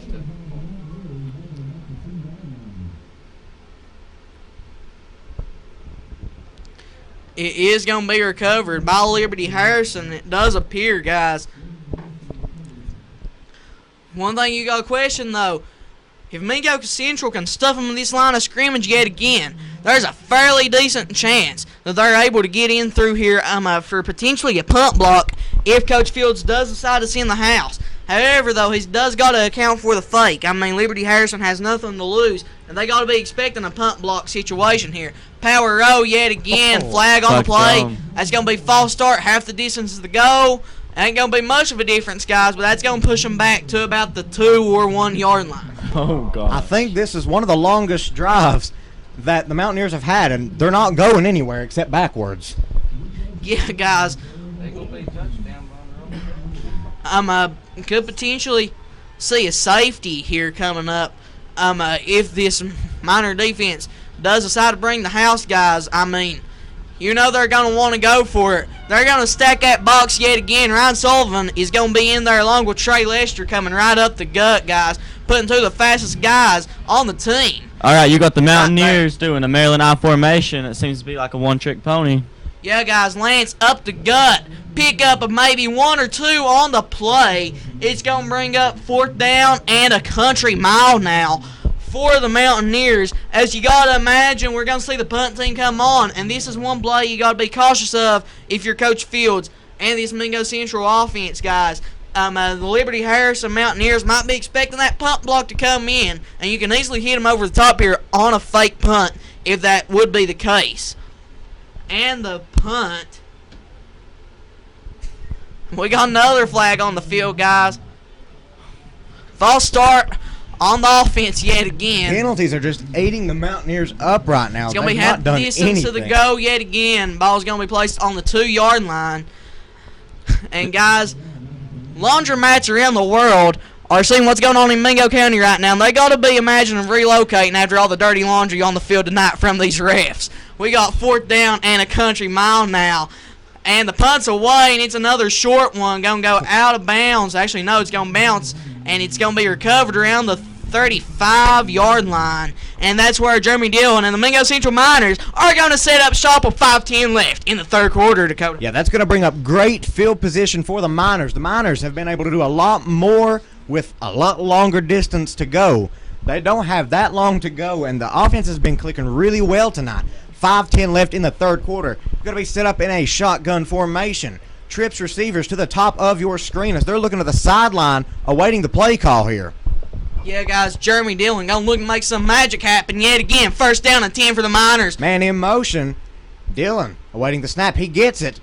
He's going to fumble it, but he's going to keep it. He's going to be taken down hard by number 78 on the play, Jaden Rollison.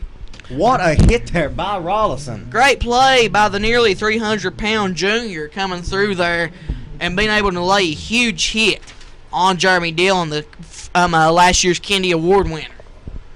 Yeah, that was a costly play there. Dillon losing control of the ball a little bit when he got it, and that ultimately cost them a loss of a couple yards here. It's going to be set back up at a shotgun formation. Bunch receivers to the bottom of your screen. 4:41 left in the 3rd quarter. Looking at the sideline, awaiting the play call. It's going to be interesting to see what they pull out here. 2nd at about 13.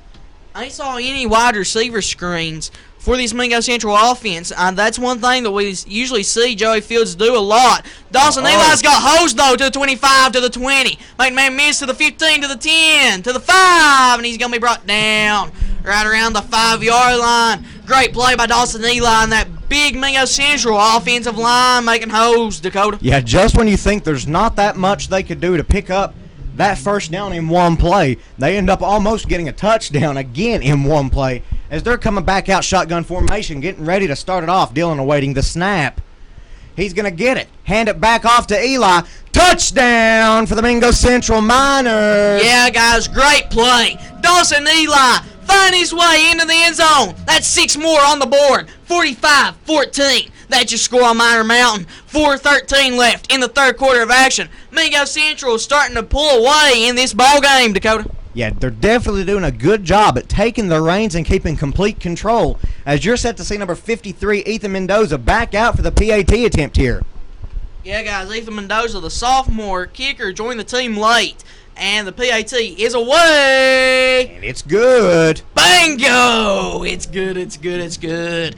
Ethan Mendoza in there for one more point, making the score 46-14. 4:13 left, 3rd quarter of action. What a play by Dawson Eli. 2 plays And a touchdown is the result, Dakota. Yeah, as we have saw with the PAT kicker Mendoza, whenever it is not blocked, he can make them. He is pretty accurate with them. It really just depends on the situation that he's placed in, because he's 3 for 3 whenever it's not blocked, 3 for 5 in total. Yeah, guys, Liberty Harrison was able to get through for 2 blocks, and honestly, that's a dynamic play. That was Deacon Stearns who was able to get through there twice, and what has been huge plays to pick up a little bit of momentum for this Mountaineer offense when they come back out onto the field. However, they just ain't been able to execute off of that, guys. That's been the main problem with this Mountaineer offense, has been execution all night long, all night strong. Like we've said, the busiest man in the world, number 54, Seth Goad, coming back out, getting ready to kick it down the field, so the Mountaineers have another chance at offense tonight here. Yeah, guys, Seth Goad really gets his legs worth when it comes Friday nights, guys. He's out there multiple times throughout the night kicking the ball away. 4:13 left. Seth Gold, the kick is away, and it's going to be a deep one, recovered around the 20 to the 25. And he's going to be breaking arm tackle, and he's going to be brought down around the 30-yard line by a slew of minor defenders, guys. Great play. It's going to be number 23 on the return, Dwayne Buchanan for the Mountaineers. Corey Smith, Weston Christian, to name a few who was in there on the Mingo Central tackle. Great job.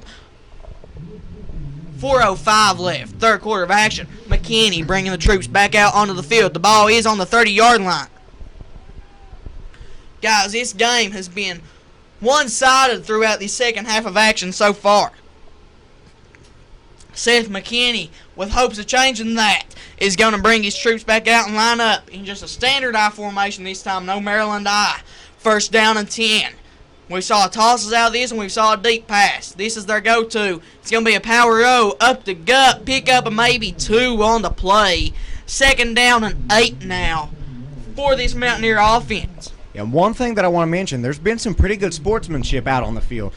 There have been people on the offensive and defensive line, they'll be destroying each other. Then as soon as the whistle blows, they'll give each other a handshake or a high five or something. Yeah. These teams have incredible sportsmanship out there. Yeah, you always see them picking each other up, and that's one thing you got to respect out there.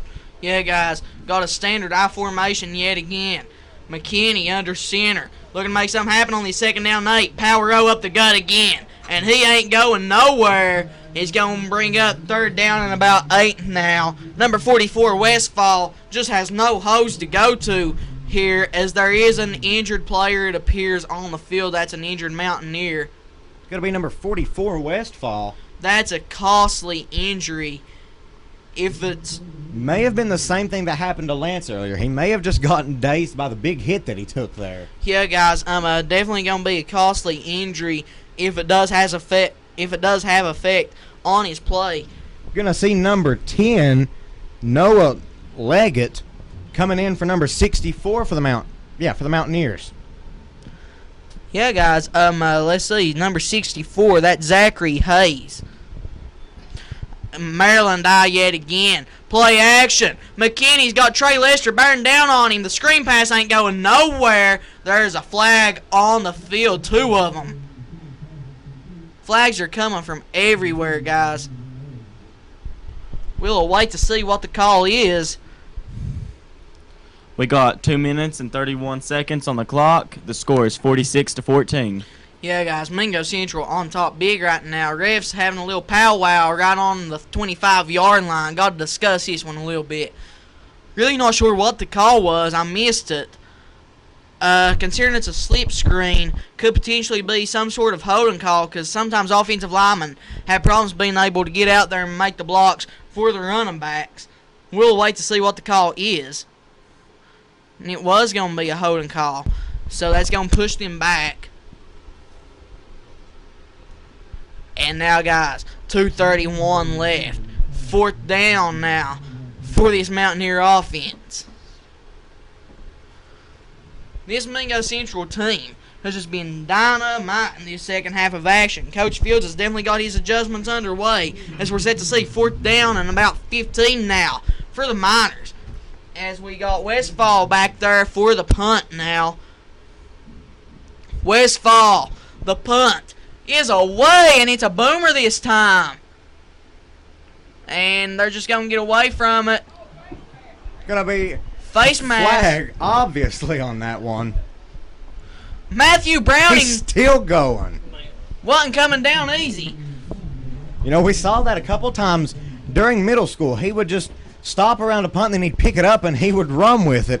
He tried doing the same thing there, and it actually worked out a little bit. They got that and the flag. That's definitely going to help them out a little bit guys, there. that was a face mask. That's going to be a 15-yard penalty, guys. Definitely a costly flag there. Not something that the Mountaineers should have done. It's at this point, it's like the Mountaineers are trying to give the Miners as good a field position as they can. Yeah, guys, costly penalties. Liberty Harrison shooting themselves in the foot right now. 2:07 left. As the Miners are going to set up shop on what would have been about the 40, is now going to get flipped all the way down to the opposite side of the field on the 47 now for Jeremy Dillon and the offense. Changing running backs now. Dawson Eli's out. The running back is now Ryan Sullivan. We saw him, bulldozer Ryan Sullivan, come in and make some huge plays up the gut. It's going to be shotgun formation, bunch receivers on both sides. Ball is snapped. Dillon hands it off to Sullivan. Sullivan picking up the first down, and he keeps going. He's going to pick up about almost 20 yards on his first run out there. Guys, we mentioned it. Ryan Sullivan is a powerhouse of that running back spot. He's able to find his hoes, and he's able to hit them and make big yards on the plays. Move the chains. For a Mingo Central Miner, first down is Ryan Sullivan. Yeah, he is the bulldozer that our running game is needing right now. It's going to be shotgun formation, bunch receivers on both sides of the field right now. Ball to snap. Dillon hands it back off to Sullivan. Sullivan's going to get tripped up, but not Horse before collar. he picks up 5 yards. That's going to be and a then horse the collar. penalty. And that's going to be another 15 yards. Mountaineers are doing a awful job at containing their penalties. Mingo Central had the same problem earlier in the season. We've managed to contain that issue now. Mountaineers not being so lucky this game. No, guys, definitely not. Costly penalties. That makes 30 penalty yards on just this drive for this Mountaineer defense, which is costly.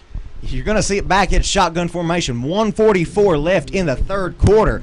Miners marching down the field because good plays and penalties. Bunch receivers on both sides, shotgun formation. Dillon gets the ball, hands it off to Sullivan. Sullivan's going to get stopped right at the line of scrimmage, picking up maybe 1 yard on the play. That was 75, Jeremiah Reed, and number 34, Seth McIntyre, in there on the tackle. Done a great job of getting through and stopping Sullivan after a pickup of maybe 2. Second down and 8 now for the Miners as we got shotgun formation. Bunch wide receivers both sides of your screen, Dakota. Yeah, they're going to be looking to the sideline, awaiting for the play call here. Going to see what they're going to pull out here to try to get this first down. Second down and 9 here as Dillon and Sullivan lining up, awaiting the snap. Looking back to the sideline, making sure they've got the right call here. Dillon awaiting the snap. And there's going to be a flag on That's the going to field. be delay game on the offense. That's going to be a 5-yard penalty, and that's going to bring up second down and about 14 now for the Miners with just 51 seconds left in this third quarter. Yeah, each penalty flag that is thrown, they're pretty costly for both teams. That not as bad as a 15-yard penalty, but definitely not good. Shotgun formation, bunch receivers on both sides. 51 seconds left in the third quarter. Miners looking back to the sideline as they're going to be marched on down. I'm not sure what that flag was. Apparently there was 2 flags on the field.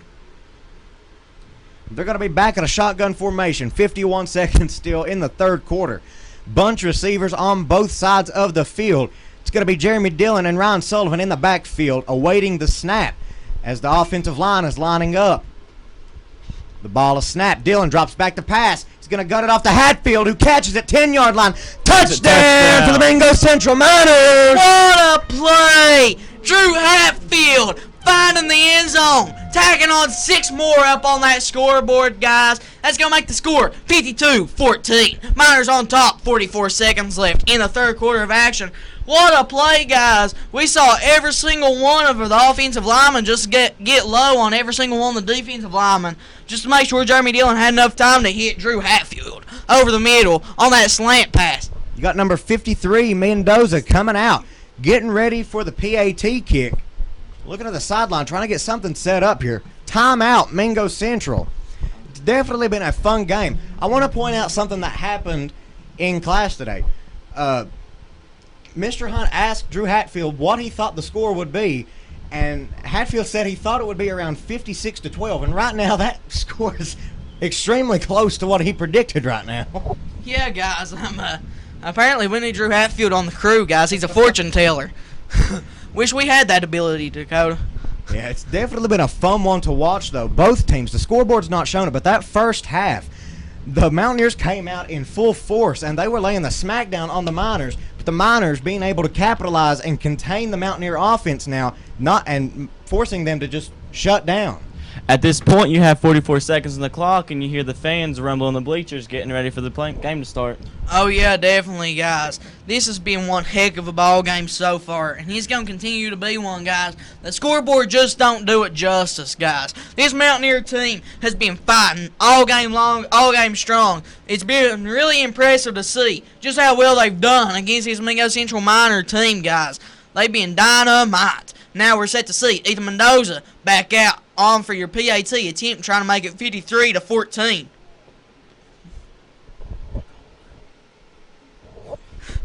Okay, guys, Ethan Mendoza, the PAT attempt is away, and bingo! It's good, it's good, it's good. Kick was extremely low there, almost bouncing off the offensive lineman's helmet there.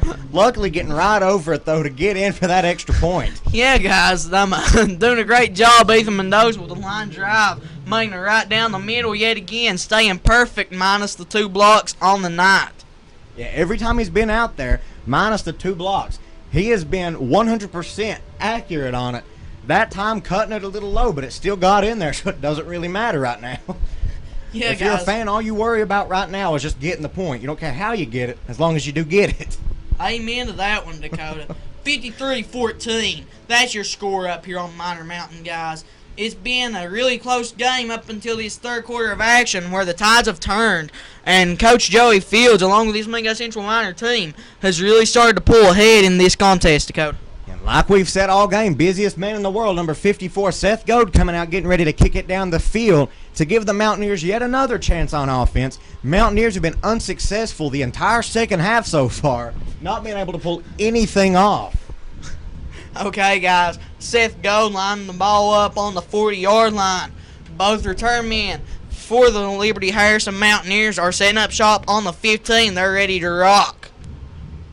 As the song is, we will rock you, Dakota. He's lining up. He's eyeing down the ball, getting ready to kick it. Okay, guys, go. The kick is away. Cool. And it's going to be muffed. It's going to be recovered 10-yard line. And he's going to be brought down by Josh Reed, Trey Lester, and a slew of defenders. What a play. And Trey Lester says you ain't going to get anywhere here. Like we've also said throughout the game, awful field position for the Liberty Harrison Mountaineers right now. Around the 10-yard line, not too far in front of it. They're not really getting the luck that they need here on these kickoffs. And Coach Fields is taking advantage of that, telling Seth Go just to kick it down the field, because every time we've done that, they've not been able to do anything with it. Yeah, and it looks like those kicks was about to go out of bounds 2 or 3 times. However, they're still trying to return it, guys, and those was almost a couple of costly plays on behalf of the Mountaineers, guys, as opposed to when they be getting field position on the 35 automatically. They're trying to return the kicks and shooting themselves in the foot and getting the ball on about the 10-yard line. Maryland I yet again, power row, and he's going to be cut low. That's number 44. Sweep the legs. Westfall on the carry. Mingo Central doing an effective job of taking some of the smallest guys on the team, sending them low on Westfall and bringing down the Eiffel Tower. Yeah, guys, ball's going to be placed on the 15. Second down, about 8 now for the Mountaineers. As that's going to be more than likely the end of your third quarter. Not expecting to see another play call here. Miners are on top, 53-14, and that is indeed the end of your third quarter. Miners up big right now in what's been one heck of a ball game on both teams' part, guys. And they've done a great job, and it's going to continue to be one heck of a game. Yeah, it's definitely been a fun one to watch and an even better one to announce. It's been an exciting one. We knew from before the game even started, just during warm-ups, that this was going to be a fun one to be watching. Especially for a first game like me announcing it, it's been pretty entertaining to see. Oh, yeah, definitely, guys. I mean, honestly, the feeling of being able to sit up here and get behind a microphone week in, week out, it's a feeling that you don't feel any other way, guys. I mean, honestly, it's undescribable to say the least. We got 12 minutes left in this ball game. Miners on top by a landslide right now, as this Mountaineer team needs to get something going fast, as they're in trouble, guys. 2nd down and 8 when we come back to play. Ball is on the 15-yard line, guys. We switched ends as we're ready. As the Mingo Central Miner defense is coming out, and out comes McKinney's troops with the Mountaineers. Even with this dominating lead, like we said earlier in the game, the fans are still here. It's packed out. Everyone here just awaiting it all to happen. Fans really getting pumped up, getting into this. As we're set to see the 4th quarter start off. Going to be in a Maryland I formation. McKinney under center. Ball is snapped. He's going to hand it off to number 36. Number 36 is Deacon Stearns. He's new into the game. We've not called his name yet. Definitely, he picked up 2 yards on the play there. There is a flag on the field. We'll wait to see the call from the White Hat here in just a minute. They're going to walk them off, guys. It was a holding call on the Mountaineers. Costly penalty yet again, shooting the Mountaineers in the foot. Yeah, the Mountaineers having awful luck tonight with the penalties, kind of like Mingo Central was the first couple games. We saw that they just couldn't contain their penalty trouble. Right now, the Mountaineers are doing the same thing. As we're set to see the Mountaineers lining back up, going into that Maryland I formation once again. McKinney under center awaiting the snap. Ball is off. He's going to hand it off to Westfall, who's going to be stopped after picking up about 3 yards there. Yeah, guys, I'm got a couple of the JV team coming in now on this defense, guys. We're seeing guys such as Josh Lester and Ryan Debord, just to name a few, in there now for this minor team. 3rd down and 10. Miners doing a really good job at pushing the Mountaineers back every chance they had. At the beginning of the game, it was a little shaky, but like we said, Mingo Central's a second-half team that knows how to adapt to the offense that they face against. Maryland I formation. McKinney under center awaiting the snap. He gets it. He tosses it off to Westfall to the outside. He's running. He's going to pick up absolutely nothing on the play. Not quite sure what happened. He actually picked up about 4 yards. Everybody thought he was down, but apparently his knee didn't touch. Nothing touched. Whistle didn't blow, and he's able to get back up and pick up maybe about 5 or 6 yards, if not more, on the play. It kind of threw me off there. Like you said, everyone thought that he was down. Then I saw him get back up and start bucking, and apparently the refs hadn't blown the whistle dead yet. Westfall doing a really good job at knowing that his knee didn't touch. As you're set to see the Mountaineers coming back out, 4th down and short here. Maryland I formation. McKinney setting back up under center, awaiting the snap. 9:55 left in the game. McKinney hands it off to Westfall. Westfall, he's going to pick up that 1st down, and that's going to move the chains for the Liberty Harrison Mountaineers. Guys, what a play by Westfall. He ain't going to go down that easy, guys. And this Mingo Central team getting deep in that depth chart now.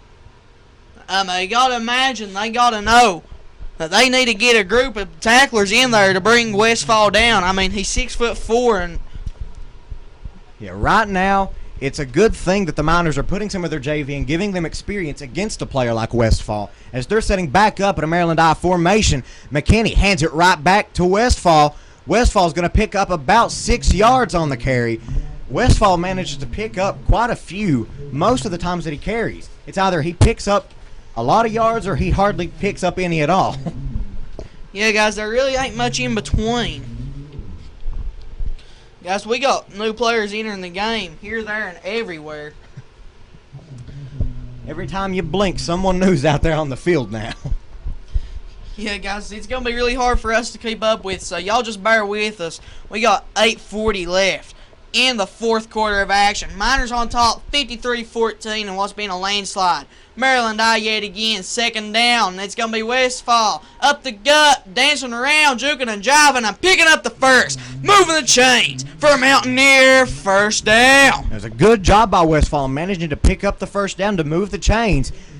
We got right now, the Mountaineers, they're taking just a little bit. Obviously, there's not much hope for them to come back in this game unless they have a holy entity that comes down and helps them right now. We've saw some crazy things, but it's 53-14 with 8 minutes left, and Liberty Harrison likes to chew time off the clock. They're not a high-paced team. They definitely need to pick up tempo if they're expecting to get any changes. Yeah, guys, and not just tempo, but they need momentum at this point as well, guys. And that's going to be more likely a false start. That's going to move them Timeout. right. It's going to be a timeout on the field taken by Liberty Harrison. They're pretty lucky that they got the timeout there because it looked like it would have been a false start there on the offense because half of the people out there jumped. Yeah, guys, they was ready to go. False start seems to be the number one penalty we've been seeing tonight, guys. Yeah, and it's good when your team has that anticipation. They're ready to go out and hit someone, but it's not good when they don't have the self-discipline to keep themselves in their spot until the play actually starts. Yeah, guys, definitely. Those false starts have been costly for this Mountaineer offense, guys. 7:47 left in the game. The Mountaineers just chewing off time, not really picking up the tempo at all, which is kind of odd if you're wanting to try to stay in it. But like we've said, they're a pretty slow-paced team as they're coming right back out. Maryland I formation. McKinney setting up under center, awaiting the snap, getting ready to start off here. McKinney's he's going to keep it actually, and he's going to slide and pick up 3 yards on the play. This slow and steady pace ain't going to do them if they're expecting to turn this game around. Yeah, I wasn't the play caller there, but I don't think something happened right there for him to pick it up and just slide for 3 yards. That's not a play that you too often see. Okay, guys, it's going to be 2nd down, 6 for the Mountaineers. 7:13 left, 4th quarter of action. It's been a good one so far, and the scoreboard does not do it justice, and if you tune in with us, y'all would know that by now. And we're set to see Westfall picking up a few on the play, and he's going to be close to those sticks. He's going to be about a yard short, guys. I don't know if it's just that they're tiring or I don't know what's happening, but every time the ball is ran now, before someone can hit them, the players are just like falling, whether it's forward, backward, sideways, whatever. They're dropping, and that might be because Mingo Central's just hitting them just about as hard as we can every single play.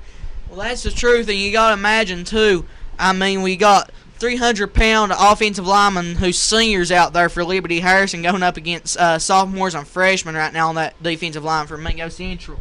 Mingo Central's strength and conditioning program is really gone unrecognized. However, though, guys, they really bulk these players up, guys. Yeah, they got that can't stop, won't stop attitude out there. Yeah, they do a really good job at building the team how they need them to be. They can take an unathletic person and build them into what they need if it suits them. 6 minutes left in the game as the game is slowly winding down. Miners on top, 53-14.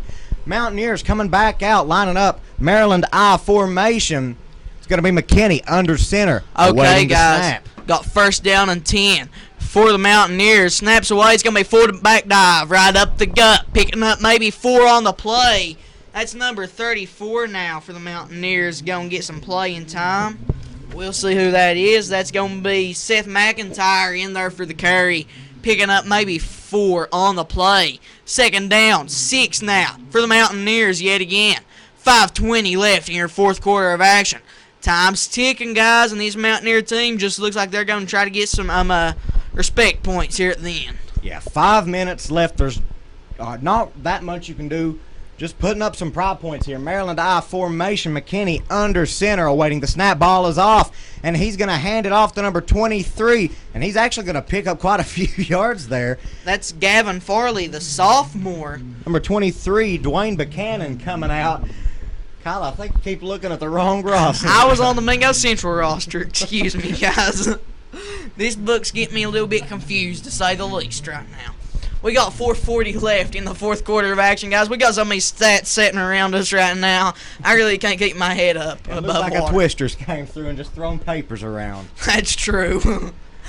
Guys, we got 4:30 left, 4th quarter of action. You got the Maryland I formation from the Mountaineers. Going to hand it off to Buchanan, who's going to be stopped right after picking up 2 yards for them. I got to make sure I keep on the Liberty Harrison roster, Dakota. Okay, we're set to see second down. We'll call it 7 for the Mountaineers. 4:10 left. Fourth quarter of action, guys. We got players coming in and out now. Just trying to preserve this Mingo Central team moving ahead. We will have the winner of Wayne.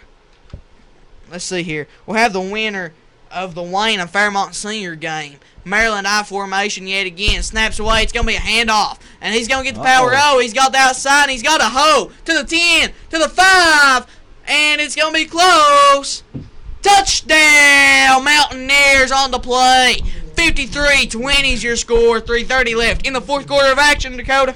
Yeah, the Mountaineers getting those pride points that they were looking for. They might actually have a chance to get the ball again, depending on how Coach Fields manages the time here. Like we've said, Mingo Central a fast-paced team, so it's going to be interesting to see what they do here as the Mountaineers are lining back up, getting ready for the two-point conversion here. Okay, guys. Okay, they're going to set up for the huddle now. They're going to go for 2. Going to try to get some more than pride points up on the board. 3:30 left in the fourth quarter of action. Going to be Maryland I formation. McKinney under center. Ball is snapped. He's going to toss it off to number 23, Buchanan, and he's going to get the two-point conversion. It's good, it's good, it's good. Miners are up 53-22 now. 3:35 left in the game. Yeah, guys, this has been one heck of a ball game, and the scoreboard, like I said before, does not do it justice, guys. And these fans are still going to stay loyal to this team, guys. We still got packed bleachers. We got most of the past games that we've called, the scoreboard has not told the entire story. As I say that, the fans start to clear out some. As soon as I said that, a solid 25 people stood up. I guess it's my calling. Okay, guys, we got 3:30 left, fourth quarter. Miners on top, and the most busiest man in Mingo County is not going to get a break here. Guys, we got Seth Gold. We're going to see him back out on that offensive line here in just a moment. He never gets a break. He's always out there. Offense, defense, special teams, he's always. Seems like every 5 minutes you're saying that, Kyle. Okay, guys. Mingo Central up big, 31 points. It's going to be fun to see how Coach Fields manages the time here with 3:35 left. You have to wonder if they're going to be a fast-paced team like usual or if they're going to try to slow it down a little bit and just eat the clock away. They're capable of anything that they want. We're just going to have to wait as we're going to see number 4 for the Mountaineers coming out, and he's going to kick it way down the field. It's going to be number 2 for the Miners. He's going to return it with a huge pickup of yards here. He's still going. Juke driving down the court. To the 50. It looks like he could go all the way, Kyle. He's going to get taken down by the kicker number 4. There's a flag on the field, though, possibly on the That's a face mask. Issa Scales, the freshman, making a huge play on the special teams, and that is a first down and then some. Guys, we're going to have really good field position for the Miners when we come back. Yeah, that was an extremely well returned there by Scales. He did an amazing job there, getting the ball way down the field, picking it up around the 15 or 20, and getting it around to the other 20-yard line. All right, guys, we got 3 minutes and 8 seconds on the clock. The score is 53-22. Third down. Okay, guys, and now we're set to see 3 minutes left. We're going to see a re-kick. Apparently there was a false start. After we had that great play, the momentum just dropped right there. We still got the huge lead that we can work with, but that great return there by Scales, and you still have to give him credit. That was an amazing job there. Okay, guys, Issa Scales doing a great job. We got continuous clock now. We ain't even going to stop it for the kickoffs at this point. We got 2:30 left, fourth quarter of action, and the kick is away, and it's going to be an onside, and it's going to be recovered. It's a dogfight for it. Looks like it's going to be Mingo Central's ball, though. It will be Mingo Central ball. It's going to bring out the Miner offense here. 2:07 left in the game as the clock is still ticking down. Not going to stop it. They're going to let the time run out here as we're going to see what Coach Fields tries to bring out here. Okay, guys. We have number 3 out there at quarterback now. That's Dalen Gold, the freshman quarterback. Got Western Christian in the backfield. Got a couple new wide receivers out there. Number 6, Preston Dingus. Shotgun formation for Gold. Man in motion, snaps away. It's going to be a little touch pass. He's to the 50. That's Tyrell Hollis. And he's still going. Going to pick up maybe 6 on the play for Hollis. There's a good carry there. Doing a little bit of the dance moves, trying to get fancy, and ended up throwing his head down, which is extremely dangerous out there. Yeah, guys, definitely. You're getting to see a sneak peek into the future of this Mingo Central team, guys. And honestly, to be able to watch this team right now as freshmen and sophomores, when you're going to see them 2 or 3 years from now, you'll just realize how great this coaching staff of Mingo Central is, as Issa Scales picks up about 4 on the play and gets a tough hit. Going to bring up 3rd down and 1 now for the Miners as we got 48 seconds left. It's an amazing thing, in my opinion, that we have an entire JV team out there in a playoff game in the quarterfinals, in a very important game, that we can put our entire JV out there and still go down the field with them. Yeah, guys, I mean, this JV team, they're no joke already. And this coaching staff is going to have them to the top of their ability in the coming years. Gold is going to run for it, and he's going to plow ahead. Move the chains for a Miner 1st down. And you got to imagine, that is how we're going to end it off here with 14 seconds left in the 4th quarter of action. As it looks like the Mingo Central Miners are going to take this one from James H. Buckhorley Stadium.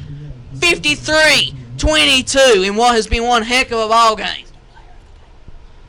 Okay, guys, and honestly, in my opinion, player of the game for this one, as far as offense goes, will more than likely have to be Jeremy Dillon. I mean, he's a leader out there on the field, night in, night out, guys, doing a great job just being able to be a powerhouse out there. Yeah, there were definitely a lot of contestants for it, but it has to go to Jeremy Dillon here. He just managed to pick it up and keep going whenever anything just dropped. And honestly, defensive player of the game, it has to be a tie.